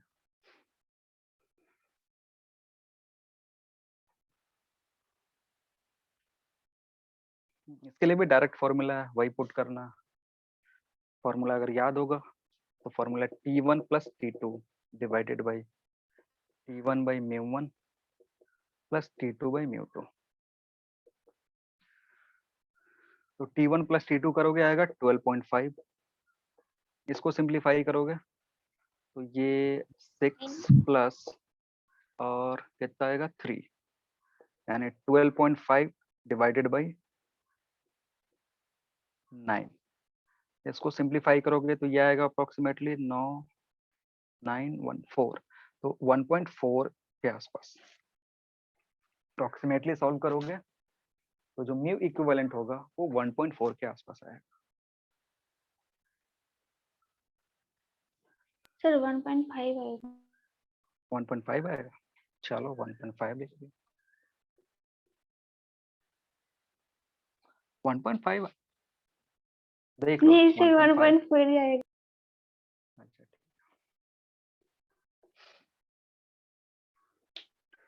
चलो तो ये अपेरेंट डेप्थ या रियल डेप्थ से या फिर म्यू इक्विवेलेंट से ये हो गया। एक इसमें और टाइप सवाल में आता है वेलोसिटी से रिलेटेड, छोटा सा टॉपिक है, वो भी 5 मिनट में खत्म हो जाएगा। समझते हैं थोड़ा सा क्या हो रहा। अभी तक हमने जो पढ़ा है अपेरेंट डेप्थ और रियल डेप्थ के बारे में पढ़ा है। अगर तुमसे एक्चुअल वेलोसिटी और अपेरेंट वेलोसिटी के बारे में पूछे तो वो कैसे बताओगे? तो यहाँ लिख सकते हो relation between apparent velocity and real velocity।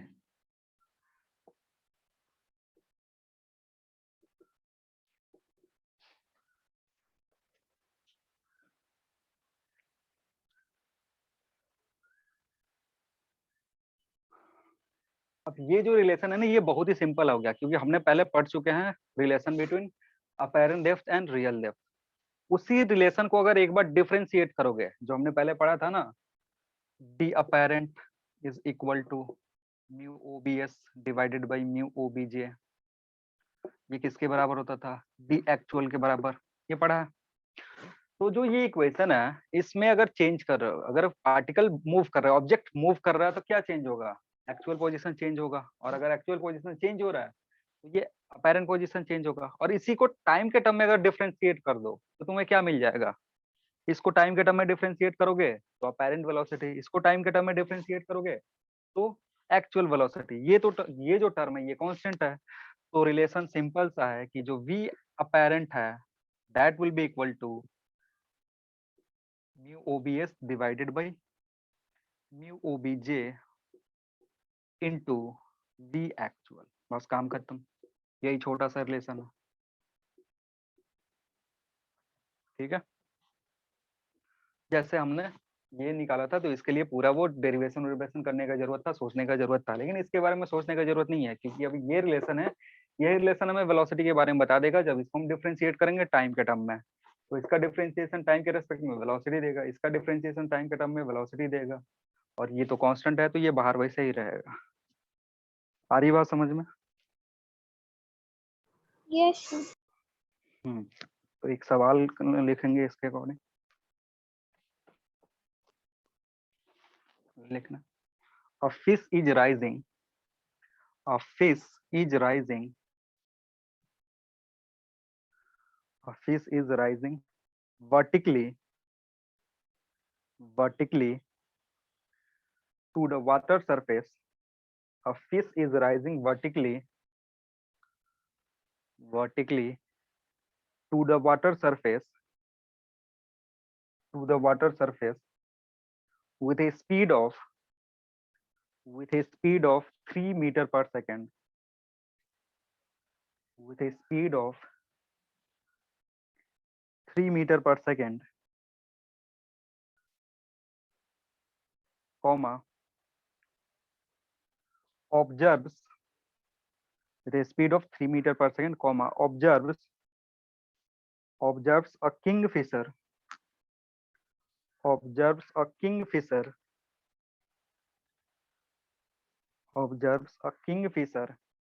diving vertically observes a kingfisher diving vertically towards water diving vertically towards water at a speed 9 meter per second at a speed 9 meter per second at a speed 9 meter per second. Find actual velocity of kingfisher. Find actual velocity of kingfisher. Find actual velocity of kingfisher. Sir एक बार repeat कीजिए please. कहाँ से? Starting से. Last. A kingfisher diving vertically. A kingfisher diving vertically towards water with a speed of 9 meter per second. Diving vertically towards water with a speed of 9 meter per second. Find actual velocity of kingfisher. Find actual velocity of kingfisher. Rough diagram में थोड़ा सा बता दे रहा हूँ कि एक water है, यहाँ पे एक फिश है और ये फिश 3 मीटर पर सेकेंड से ऊपर की तरफ जा रहा है. ठीक है. ऊपर एक किंगफिशर है जो किसी वेलोसिटी से आ रहा होगा. ठीक है. लेकिन ये जो फिश है, ये फिश इसको देख रहा है, ये 9 मीटर पर सेकंड से उसकी तरफ आ रहा है. फिश के रेस्पेक्ट में इसकी जो वेलोसिटी है वो दी है. एक्चुअल वेलोसिटी तुमसे पूछ रहा है.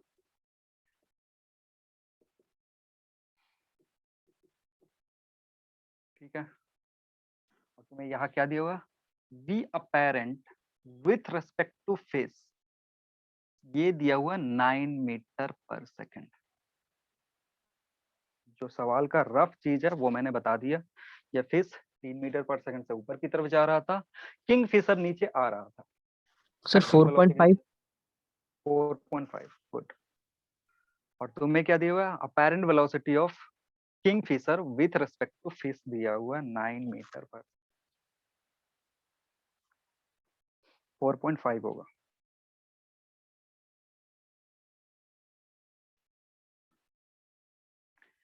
तो देखो समझते हैं क्या होगा. क्या v apparent of fish, v apparent velocity with respect to, अगर फिश निकालोगे तो इसको क्या ले सकते हो? V apparent minus v fish.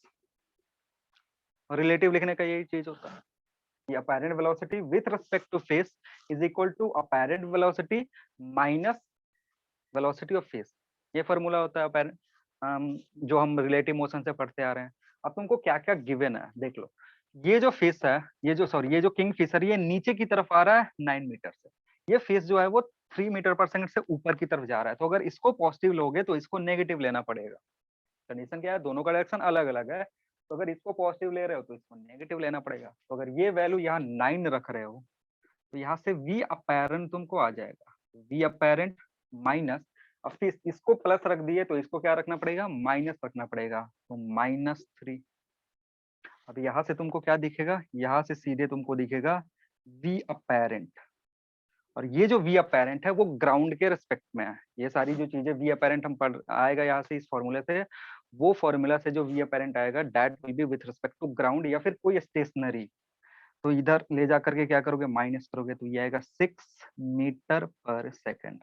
इसी वी अपेरेंट की जरूरत थी, क्योंकि अगर ये वी अपेरेंट हमें पता चल गया ग्राउंड के रिस्पेक्ट में तो वहां से अब हम वी एक्चुअल डायरेक्टली कैलकुलेट कर सकते हैं. आ रही बात समझ में?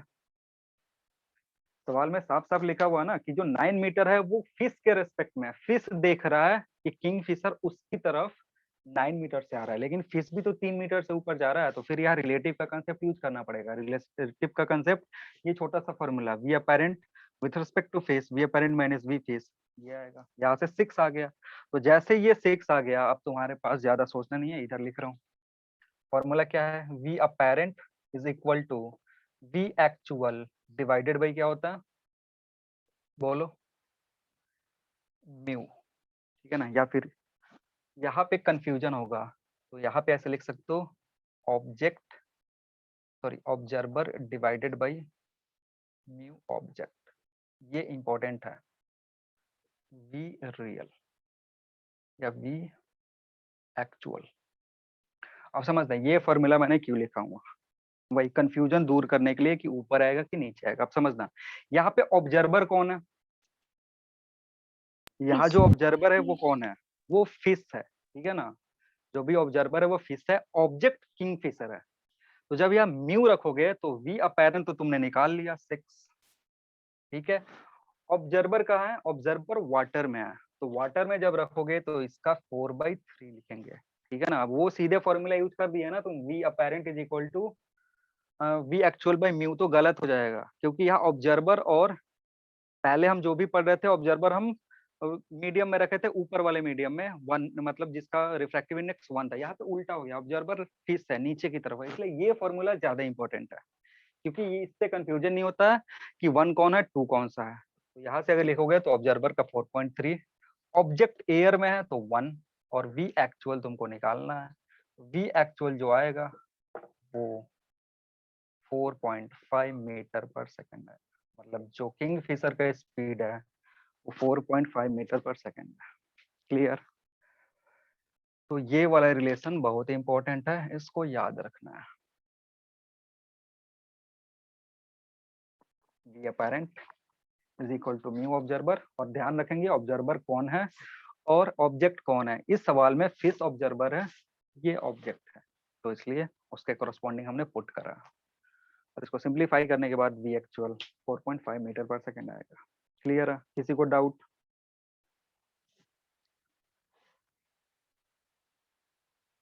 समझ गया? Yes sir. चलो तो ये क्लास अभी यहीं पे खत्म करते हैं। ये जो तुम्हारा रिफ्लेक्शन फ्रॉम प्लेन सरफेस था वो भी खत्म हो गया। नेक्स्ट जो हमारा क्लास शुरू होगा उसमें हम पढ़ेंगे प्रिज्म के बारे में। चलो तो thank you everyone, next class में मिलते हैं। Thank you. Thank you, sir.